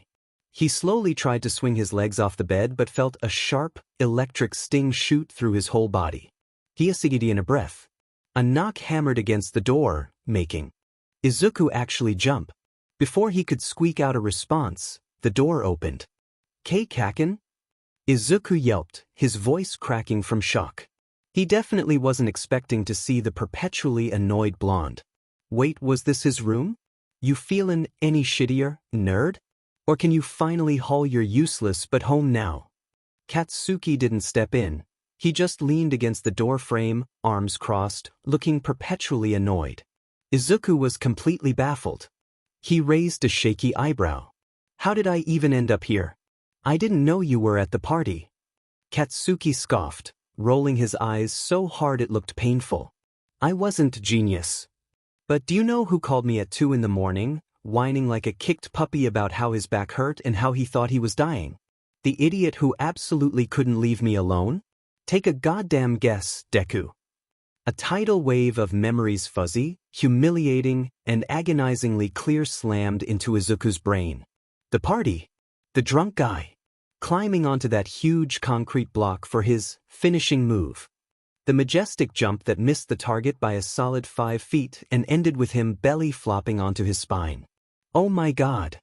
The full, mortifying realization hit Izuku like a freight train made of bricks. His already pale face exploded into a nuclear shade of scarlet. He clapped his hands over his face, as if he could physically hide from his own existence, groaning behind his palms. I thought I was in Uraraka's car. Izuku admitted in a muffled, agonizing wail. I only had 3 beers. He immediately slammed his mouth shut, wishing he could somehow swallow his last words back. Katsuki's crimson eyes went wide, then he dramatically squeezed them shut, his entire body shaking slightly. Nerd, he managed, dragging his hands roughly down his face as he fought a losing battle. You only had three beers? He was definitely, visibly struggling to hold back a massive, barking laugh. Izuku felt pure, unadulterated, mortifying embarrassment clawing up his throat. There was nothing he wanted more right then than to punch a hole through the nearest brick wall and scream his head off until his lungs collapsed. Katsuki shook his head, then let out a short, hollow sound that was meant to be a chuckle, quickly rolling his eyes so hard you could practically hear them click. Yeah, whatever, nerd. Just don't get so tanked that you can't even remember your own DMN name. Seriously, what if I hadn't picked you up? Izuku internally sighed in relief that Katsuki decided not to tease him about being a lightweight. Katsuki's glare at Izuku got laser-focused and intense, like he was trying to burn a hole right through him. Izuku's shoulders immediately slumped, and he looked away shamefully, the way you do when you're getting yelled at by your mom. You're right. Sorry, Kaken. Don't apologize, Katsuki snapped, cutting him off mid-sentence. Just do it. Do better and you'll be fine. Katsuki ran a hand through his spiky hair, shaking his head slightly in disgust. By the way, this is the guest room, not a public disaster zone, so clean up your mess before you leave. I'm going on a run. Katsuki didn't wait for a reply. He just spun on his heel and strode out before Izuku had time to even stammer a response. That's why it was so bland, Izuku thought, watching the now empty doorway. He felt this weird, small spike of relief that Katsuki had bailed after they'd only exchanged a couple of sentences, even though those sentences were just a lecture. Still, it was way better than Katsuki yelling at him for no reason, which was usually the default, especially yesterday's interaction with him. Maybe you'll forgive him since he took care of me. Izuku rolled his eyes, inferring to the phone-chucking incident that occurred early last night. Izuku immediately got up from the bed. He smoothed out the wrinkles in the sheets and plumped the pillows, acting like the whole DMN thing wasn't going to get washed anyway. He knew it was pointless, but he'd rather leave the room looking totally clean and not like a mess. Izuku just lost it, had a whole silent giggle fit, thinking about his finishing move from last night. OMG, am I actually crazy? Seriously, I can't believe I did that. He had to clamp his hand over his mouth to stop the noise, because the whole thing was so stupid and absolutely ridiculous. Finally pulling himself together, he made one last check of the guest room. He grabbed his stuff, the car keys, his slightly sticky wallet, and the phone that Katsuki must have placed on the nightstand, and just crammed them into his shorts pocket. He was rocking the same bright green swim shorts from the night before, but at least his shirt was different. The new one was a plain, dark gray tee. The old one? Yeah, he probably puked all over it, and Katsuki definitely didn't want him getting grossness everywhere. He practically stumbled out of the room, blinking in the sudden, blinding hallway light like he'd just woken up from a week-long nap. He started searching for the exit, trying to locate the front door like it was some legendary treasure map. But just as he was about to make his epic, ninja-level escape, he totally froze. Standing right there was this tall, blonde lady who looked way too perfect and maybe in her late 40s. She zeroed in on him and spotted him instantly. She stopped dead in her tracks, her eyes narrowing behind her fancy designer glasses, giving him that specific, terrifying, judging mother look. Izuku's blood ran ice cold. Yep, definitely not the smooth, stealthy exit he was hoping for. Izuku! The tall blonde lady tilted her head, like, totally confused and a little suspicious. It was Mitsuki, obviously. Izuku's brain short-circuited. Oh my god, I know her. It was Katsuki's mom. He used to be at their house all the time when they were little, but he hadn't seen her in forever. Mitsuki.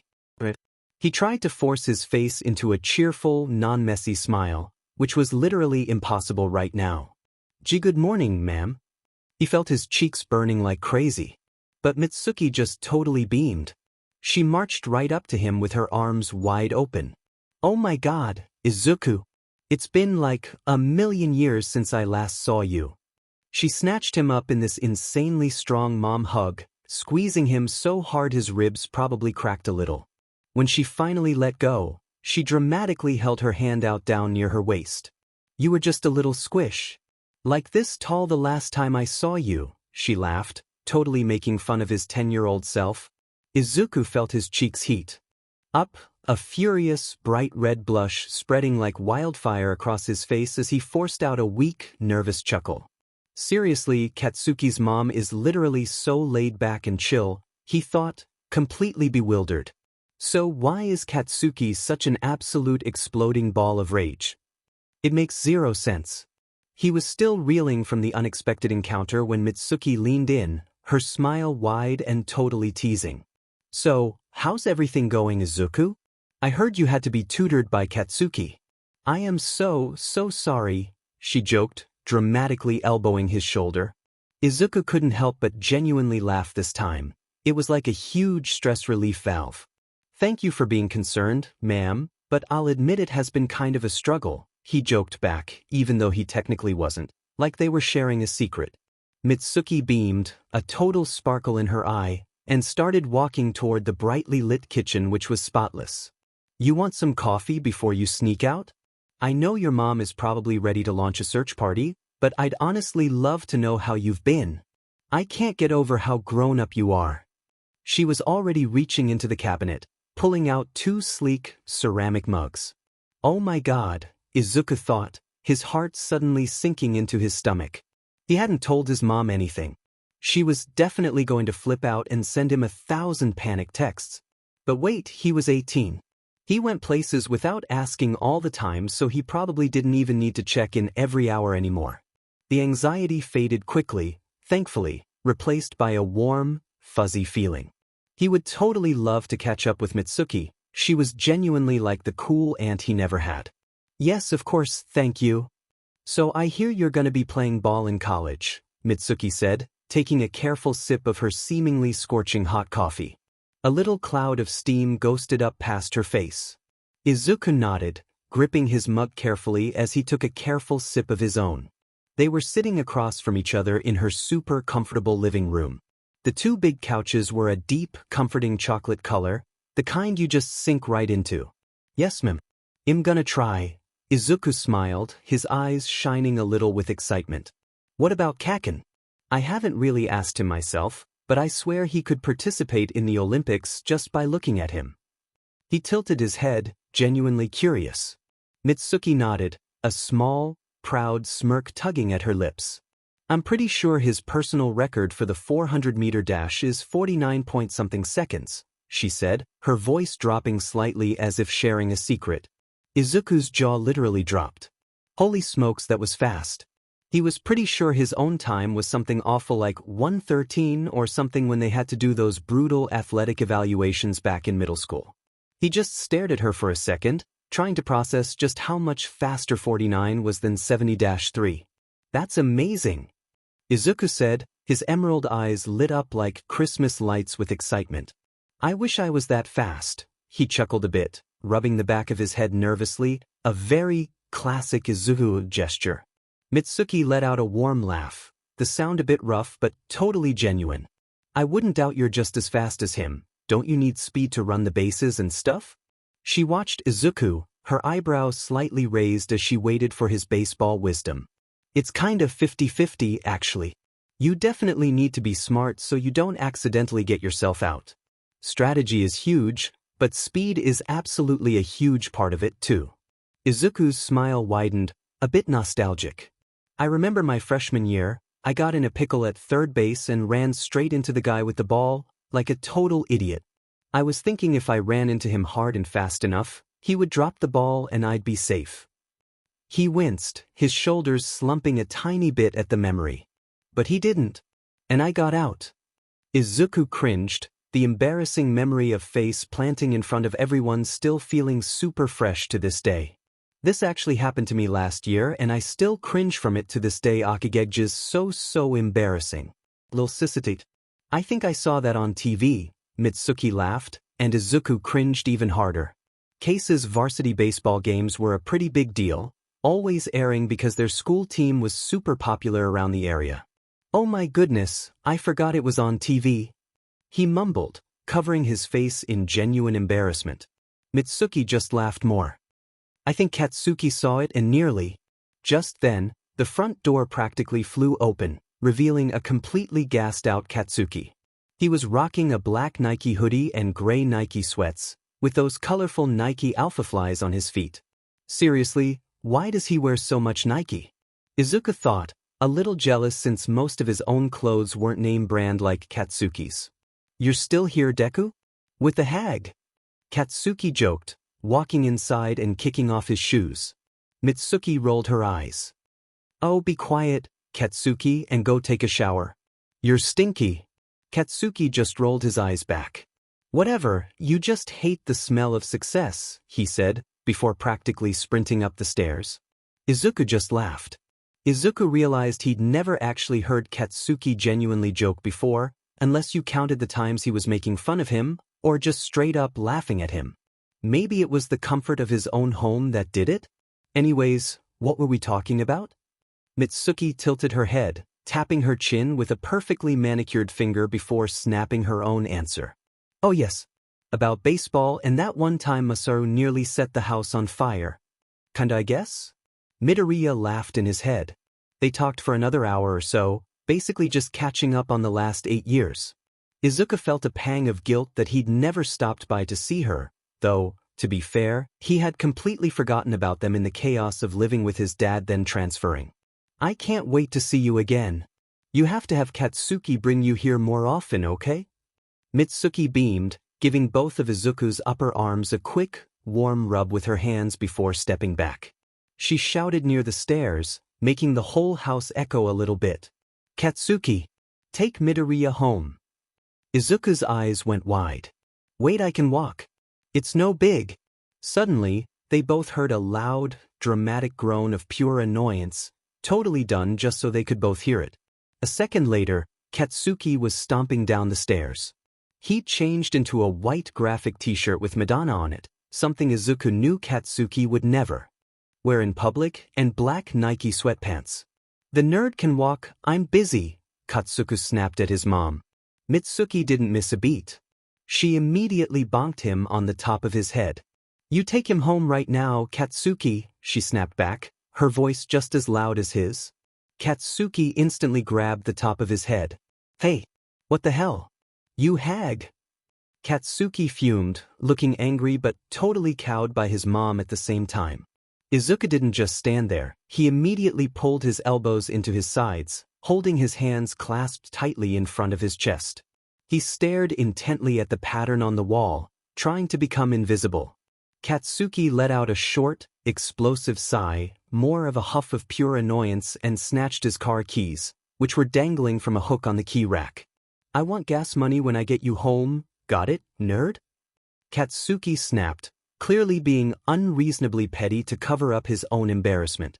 He jammed his feet into his black sneakers and strode out the door, slamming it shut behind him before Izuku could even stutter a reply. Mitsuki, standing nearby, rolled her eyes so hard it looked painful. "He's such a demed brat, seriously? Don't take an example from him, Izuku," she huffed. She gave Izuku a solid, comforting pat on the shoulder, then turned to face him fully. "Hey, tell me when your baseball schedule comes out. I'll make sure to hit up at least one of your games." Mitsuki gave him a genuinely warm smile. Izuku's own face lit up instantly. He smiled and gave a quick, sharp nod. "Of course. Thank you so much for having me." He practically shuffled toward the door. He slid the leather sandals, which were neatly lined up by the entrance, onto his feet and slipped out of the house.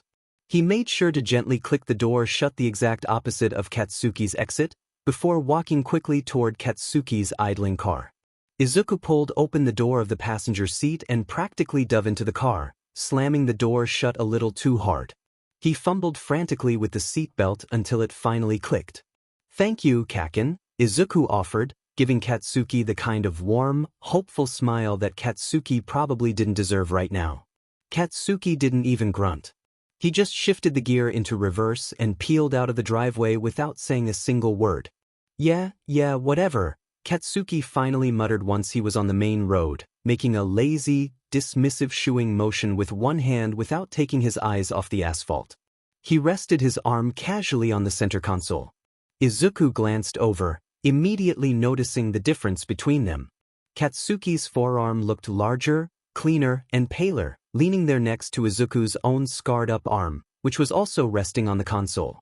The tiny network of faint, jagged scars on Izuku's skin just seemed to emphasize how smooth and unmarred Katsuki's looked. The silence in the car was suddenly heavy, like a thick blanket dropped over the conversation that didn't happen. Sue, your mom told me about your personal best record, Kaken," Izuku managed, trying desperately to shatter the heavy silence in the car. He cleared his throat loudly before rushing the rest out. "I think you're him." Katsuki didn't even let him finish. He cut him off with a loud, aggressive groan that sounded like a dying engine. "If you're trying to start a conversation right now, it's not happening, DMN nerd. You've been really bro." Midoriya interrupted him immediately, giving Katsuki such a look of pure disgust it could curdle milk. Katsuki's knuckles went white on the steering wheel, and he snarled, "What the hell is that look for?" Izuku didn't just stand his ground, he held his head perfectly still, refusing to flinch. "I was just trying to be nice," he muttered, his voice quiet but firm. He pressed his hands together tightly in his lap, the frown on his face deep and genuine. Katsuki scoffed, the sound harsh and dismissive. "Well, I don't need people telling me things I already know, Deku." He spoke the words flatly, focusing intensely as he brought the car to a smooth, jarring stop at the red light. "Of course he doesn't, that JRK." Izuku internally rolled his eyes so hard his vision wobbled. He ignored Katsuki's comment completely, sinking back into the silence, staring stubbornly out the passenger window. He hugged his resentment close, letting it settle into his chest. He wasn't gonna let it bother him. Maybe Katsuki just doesn't like talking about his record. That one little moment of awkwardness was just proof that everything was still completely messed up between them. Katsuki drove in complete silence, the atmosphere in his idling car thick and totally miserable. The radio was off. The second he pulled up to the curb outside Izuku's house, stopping hard enough to make the seatbelts twitch, Izuku broke the suffocating quiet one last time. "Thank you. I appreciate it," Izuku muttered, his voice flat and quick, with a thin, sharp edge of rudeness, the kind that showed he was done with this whole interaction. He didn't wait for Katsuki to even shift in his seat.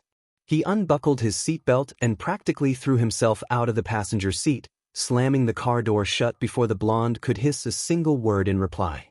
Izuku didn't look back, just power walked up his porch steps, leaving Katsuki sitting alone, knuckles white on the steering wheel, steaming in the morning air. Though it was only 9 in the morning, Izuku felt like he'd been through a whole week. So much had happened, and he was only now realizing how little sleep he'd actually gotten. He shuffled into his house and saw his mom, Inko, sitting at the dining table. She had her glasses perched on her nose and was hunched over her laptop, typing away. She paused the second she heard the door click, looked up at him, and tilted her head, confusion etching her face. "Where were you?" she asked, her voice calm and even. Izuku was right, she was way chiller now about him just taking off. He let out a heavy, stressed-out sigh and dragged a chair over to slump down next to her. "Uraraka practically dragged me to some stupid beach party, and I ended up staying the night at Kaken's house." The words tumbled out without him even thinking. Inko's eyebrows shot up in genuine surprise. "You stayed the night at Katsuki's? So does that mean you guys are friends now and not tutor buddies?" She beamed, clearly hopeful. Izuku immediately shook his head, the exhaustion making him blunt. "We're not," he stated flatly. "I honestly thought we were heading that way, but he's just so unbelievably rude. I seriously can't stand him right now." Izuku admitted it, but the words felt harsh and a tiny stab of guilt hit him for talking about Katsuki that way, especially after that totally reckless incident. Then the realization of what Inko just called them settled. Oh gosh, did she just call us tutor buddies? Izuku didn't just feel embarrassed, he groaned and slapped both palms over his whole face. He could feel the residual blush heating his skin. He let out a muffled, strangled scream into his hands, immediately followed by a short, sharp, hysterical laugh of pure cringe. "Why would you call us that?" he whispered dramatically, his words shuddering. Inko, sitting across from him, stared at Izuku like he was actively losing his mind. She sighed gently and finally shut her laptop. As he was dragging his hands down his face in despair, she reached out and gently grabbed his nearest wrist, squeezing his hand. "Did something else happen? You seriously didn't get that bruise on your face because of a baseball, right?" she asked, her voice soft but concerned. He let out a long, shuddering sigh, the kind that sounds like the end of the world. "Mom, I don't want to talk about it," he said, his voice flat and blunt, definitely referring to the phone incident.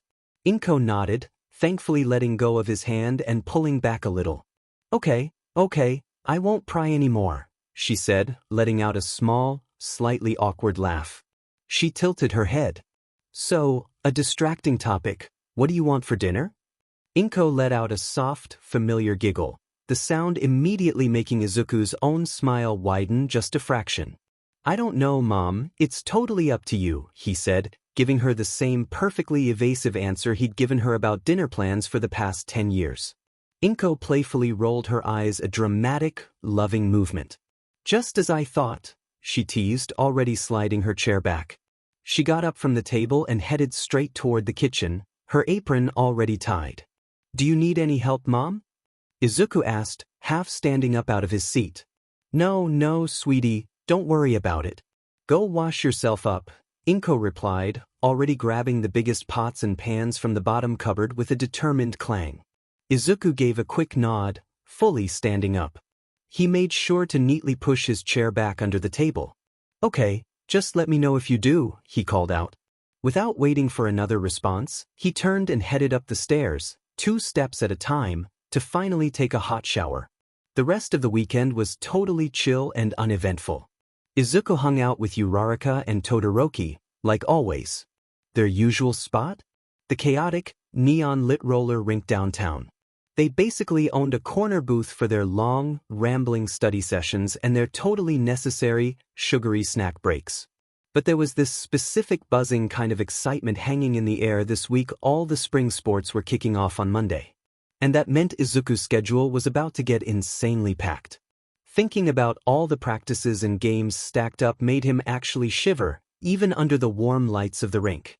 Goodbye, free time, he thought, feeling a mix of dread and pure hype for baseball. When Izuku woke up on Monday, his stomach immediately twisted into a knot.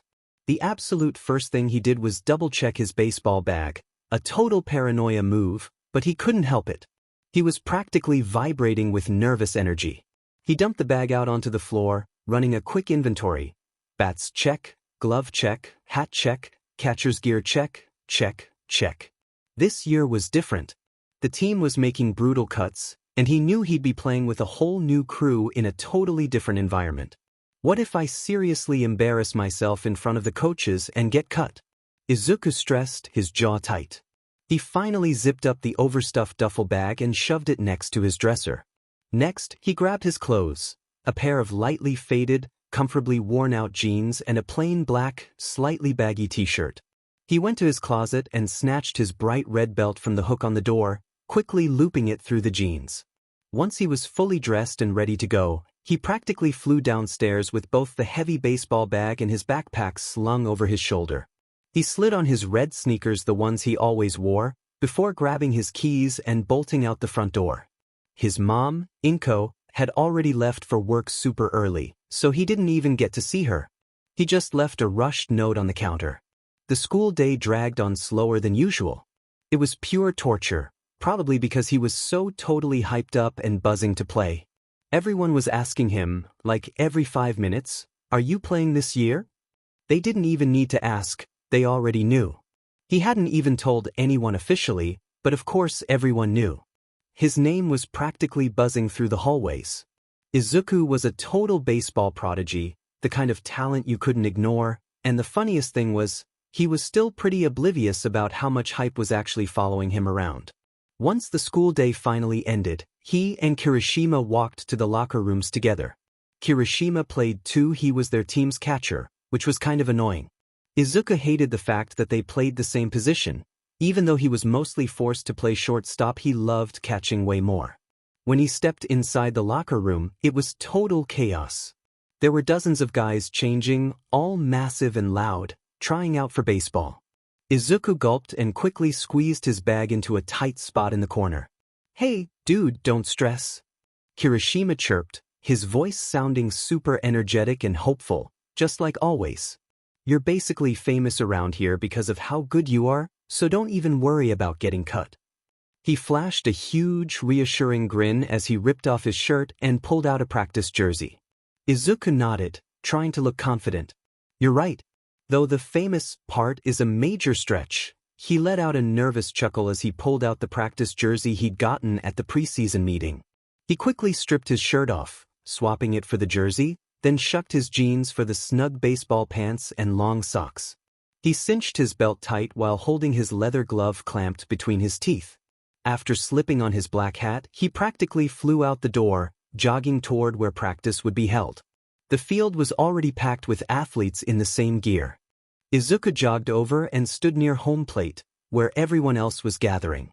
From where he stood, he got a perfect, straight-line view of the running track. And do you know the first thing he spotted? Guess.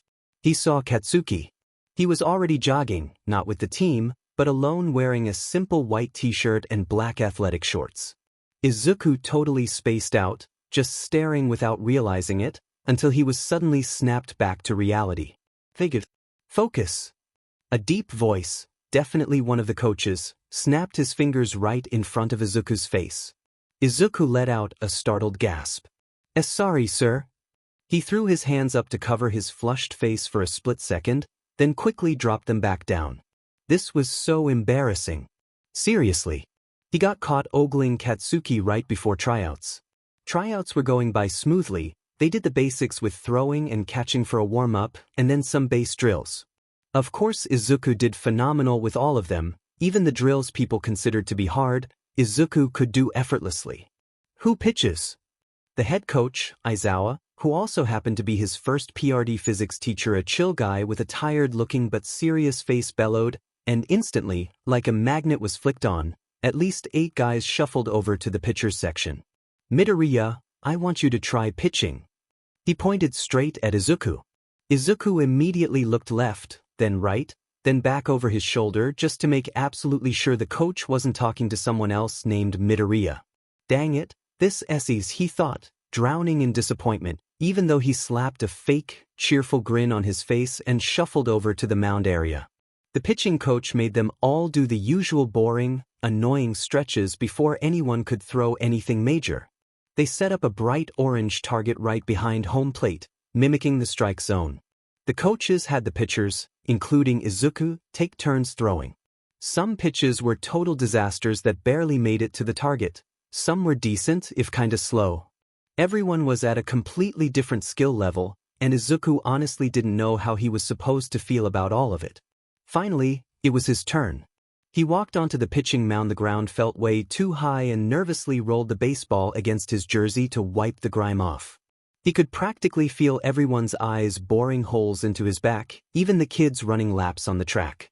Why did people care so much? He panicked internally. He took a deep, shaky breath, got into his wind-up position, and as he exhaled and let the ball fly, he threw an accidental, yet somehow flawless curveball. It was a total, beautiful mistake. The ball broke sharply at the last second and must have been absolutely hauling, definitely clocking over 80 miles an hour, shooting straight through the middle of the strike zone target. Izuku quickly dropped back into his ready stance, his heart hammering against his ribs. He peeked over, and the other guy's jaws were practically on the dirt. Even one of the coaches looked like he'd swallowed his whistle. Izuku snatched his ball back and, trying to act normal, rushed to the very end of the line. At the end of tryouts, he didn't just perform well, he basically proved to everyone that he was totally out of their league without even trying. He crushed it. Coach Aizawa walked straight up to him and put a heavy hand on his shoulder. Izuku's eyes went dinner plate huge before he could stop them. Oh crap. Was I getting cut? He thought, his stomach instantly knotting up and his heart starting to race like he'd just run a marathon. The coach let out a low, drawn-out sigh. Midoriya, I heard a lot about you and your skills with baseball and… The coach hesitated, his gaze drifting and staring straight at Izuku's scarred eyebrow, the one that stood out every single time you looked at his face. Oh gosh, finish your sentence. What about my skills? Izuku was literally trembling inside his boots. Coach Aizawa finally finished the sentence, a small smile finally cracking his serious expression. I have to admit that you're probably one of the best, if not the best, pitchers I've seen while coaching. He let out a genuine, rumbling chuckle. And you say you don't pitch for a position? That's totally insane. Coach Aizawa barely beamed, and Izuku could feel his eyes starting to prickle. He was about to start full-on tearing up right there in the middle of the field. Was he being for real? A huge, genuine smile stretched across Izuku's face. Thank you so much. I can't wait to play for this team. Izuku gave a sharp, emphatic nod. Coach Aizawa nodded back, beaming, and gave Izuku another solid, heavy-duty pat on the shoulder. You're gonna be pitching this season, kid. No doubt about it.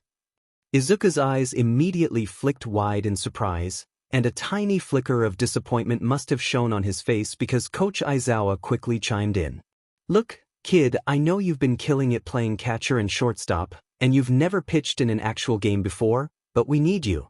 You've got the arm. You'd be striking people out like flies. He chuckled, clearly convinced. Izuku forced a loud, slightly shaky chuckle to match. Yeah, I can do it. He quickly put a fist up, giving a dramatic thump against his chest. If he was going to spend the next few months doing something he absolutely didn't want to do, he had to sell it, and he had to do it with a huge, blinding smile plastered on his face. I'll get better. I'll become the best DMN pitcher in this whole county. Izuku declared, trying hard to genuinely hype himself up. Coach Aizawa smiled, satisfied with the response, and gave a sharp nod. I'm counting on you, Midoriya. He turned and walked away, his heavy footsteps crunching on the dirt field. Izuku waited a beat, then let his shoulders slump just slightly before turning to walk in the opposite direction. Dude, cuts weren't even made yet, and Midoriya is already on the team, one of the athletes whispered, barely hiding it. What? How do you know? The other athlete hissed back, clearly hyped up on gossip.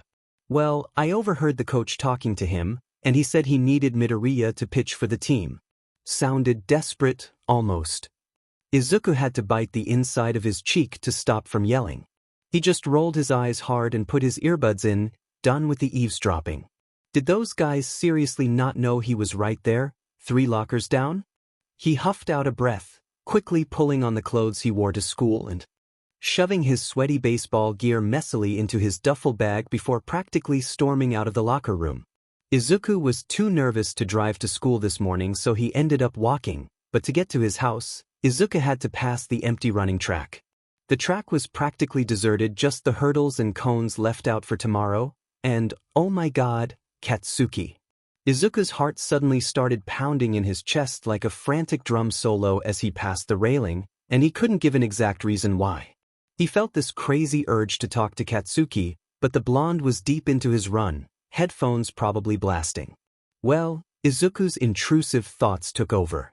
He dropped his bag next to the gate, not caring that his gear clattered, and jogged right onto the track. As Katsuki blew past him, not even acknowledging the greenette, Izuku pushed off and smoothly fell into step, matching the blonde's pace. Katsuki quickly glanced over. His face was a mix of intense confusion and pure, trademark annoyance. "What the hell are you doing here, nerd?" Katsuki bit out, his voice slightly ragged. He'd clearly been running for at least 2 hours straight, so Izuku couldn't exactly blame him for being out of breath.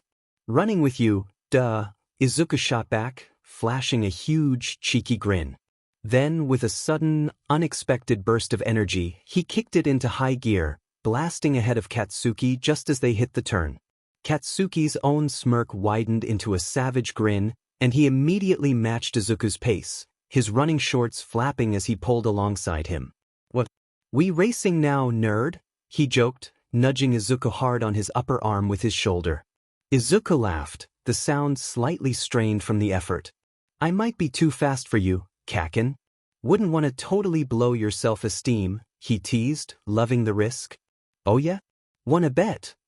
Katsuki snarled, but his eyes were sparkling with mischief. Before Izuku could react, Katsuki quickly shoved him hard right into the giant, cushioned mat for the high jump pit, which they just happened to be sprinting past. Then he zoomed off, cackling. Izuku gasped, hitting the soft padding with an oof, but he was scrambling back onto his feet instantly. He was already sprinting after the blonde. "Kaken! That is totally cheating," he shouted, his voice a mix of outrage and pure, competitive adrenaline. Katsuki didn't just stop running. He cranked the speed dial up, going even faster and letting out a loud, bellowing laugh as he watched Izuku struggle to keep up. "You're slow as absolute hell, nerd," he yelled back, his voice thick with triumph. He finally started slowing down, coasting to a complete stop while Izuku was still a good 40 feet back and flailing. "Hey, that was totally unfair." Izuku finally stumbled to a halt right in front of him, bent over with his hands on his knees, gasping for air like a fish. He straightened up, wiping a bead of sweat off his forehead. "I'm not even in my running shoes," Izuku complained, but his voice was teasing, not angry. He gave Katsuki's arm a quick, playful smack, a soft cuff that had zero real force behind it. Katsuki chuckles, and slightly clutched his arm, the one Izuku cuffed. "Yeah, you nerd, don't start what you can't finish." Katsuki playfully rolls his eyes and put his hands down and shoves them into the pockets of his black shorts. He waited for Izuku to catch his breath, his eyes tracing the line of sweat running down Izuku's neck. "Plus," Katsuki added, a faint, challenging smirk pulling at the corner of his mouth, "I'm wearing the Alpha Flies. It wouldn't have mattered if you had the best running shoes ever. You were toast." Izuku scoffed, running a hand through his damp, green curls.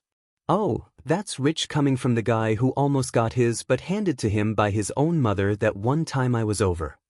He couldn't resist the jab, and a bright, breathless laugh spilled out of him. He knew that comment was going to earn him a scowl, but it was worth it. The smirk immediately vanished from Katsuki's face, replaced by a deep, furious scowl that was classic Kaken. His crimson eyes narrowed into angry slits.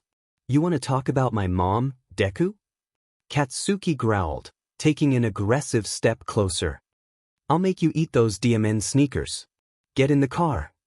He spun on his heel, already heading toward the driver's side of his sleek, black car without waiting for an answer. Izuku just grinned, wiping the last bit of residual guilt from his chest. The familiar hostility felt oddly comforting, like the world was back on its correct, annoying axis. He quickly jogged after Katsuki after grabbing his bag, ready to endure the short and lectured drive home. Fine, but you're not getting gas money, Your Majesty, Izuku muttered under his breath, sliding into the passenger seat just as Katsuki slammed his own door shut. Katsuki completely ignored the insult, which was its own kind of answer, and violently jammed his key into the ignition. The engine roared to life. Izuku slid into the passenger seat, his curiosity immediately winning out over the lingering awkwardness. He genuinely wondered why Katsuki was giving him a ride at all, let alone how he knew Izuku hadn't driven himself today. How do you even know I didn't bring my car with me today? Izuku asked, leaning forward slightly. He could feel Katsuki tense up, but it was just a split-second flash before he masked it with pure attitude. Well, Deku, let's figure it out, Katsuki started, his voice dripping with sarcasm. The parking lot is nearly empty, your shitty car's nowhere to be found, and you were walking the opposite direction from where you usually park, you idiot. He replied in a sassy, bored tone, already turning onto the main road and starting to definitely go over the speed limit. Izuku nodded to himself, leaning back. Yeah, I guess you're right then. So you're taking me home? He looked over at Katsuki. Katsuki just shook his head, a muscle twitching in his jaw. No. I'm gonna tutor your useless butt at my place. Conveniently, he pulled right up to Izuku's house. Shower, eat, take a sheet, whatever, just don't be longer than 10 minutes, the blonde spat, hitting the button to unlock the doors. Izuku gulped, already feeling the pressure. I'll be back. He scrambled out of the car before Katsuki could change his mind. In the span of literally 10 minutes or less, Izuku had basically sprinted through his house. He crammed a whole conversation with his mom, a blisteringly hot shower where he definitely didn't properly condition his hair, frantic change of clothes, and a quick brush of his wet curls, the whole crazy, getting ready in a rush routine. Izuku burst out of his front door and practically dove back into the passenger seat of Katsuki's car. Ding, you actually listened for once, Katsuki grunted, sounding ridiculously satisfied as he smoothly pulled out of Izuku's driveway. Yeah, I didn't want you exploding my house because I took 2 seconds too long, Izuku shot back, checking the time on his phone. It was still pretty early, so they had a few good hours to knock out whatever they were planning. You think too low of me, you know, Katsuki sighed dramatically, the tone obviously joking. Izuku giggled. Low would be an understatement, Kaken. Especially after chucking that phone in my face. He let out a full, easy laugh. Katsuki rolled his eyes, but the small, telltale smirk on his face gave him away. Oh, just die in a hole, Deku. Izuku was still chuckling when he finally turned to face the blonde properly. So you said we were going to your place? Katsuki gripped the steering wheel tight, glancing quickly at Izuku before focusing back on the road. I changed my mind. We're not going back to my place, the hag's on a cleaning spree. And the library is full of extras breathing too loud. He paused, then his smirk returned, looking sharper this time. We're going to the track. Izuku blinked. The track? Kaken, weren't we just there? I thought you were tutoring me, not teaching me how to run a 200. Who said anything about running? Katsuki scoffed, tapping his temple with a finger. I already did my workout. You're coming to the bleachers. It's quiet, there's a big butt field and nobody will bother us. Izuku leaned back in his seat, a small smile spreading across his face. So, you're dragging me to your natural habitat to study? Shut up. It's practical, Katsuki muttered, but there was zero heat behind the words. He then added, almost as an afterthought, I left my psychology textbook there, anyway. Izuku just nodded, reaching up to adjust the collar of his shirt. He was starting to get used to the strange, jagged rhythm of their renewed relationship even if he didn't want to admit it. It was 80% insults and aggression, and 20% weird, comfortable companionship. Fine by me, Kaken. Lead the way.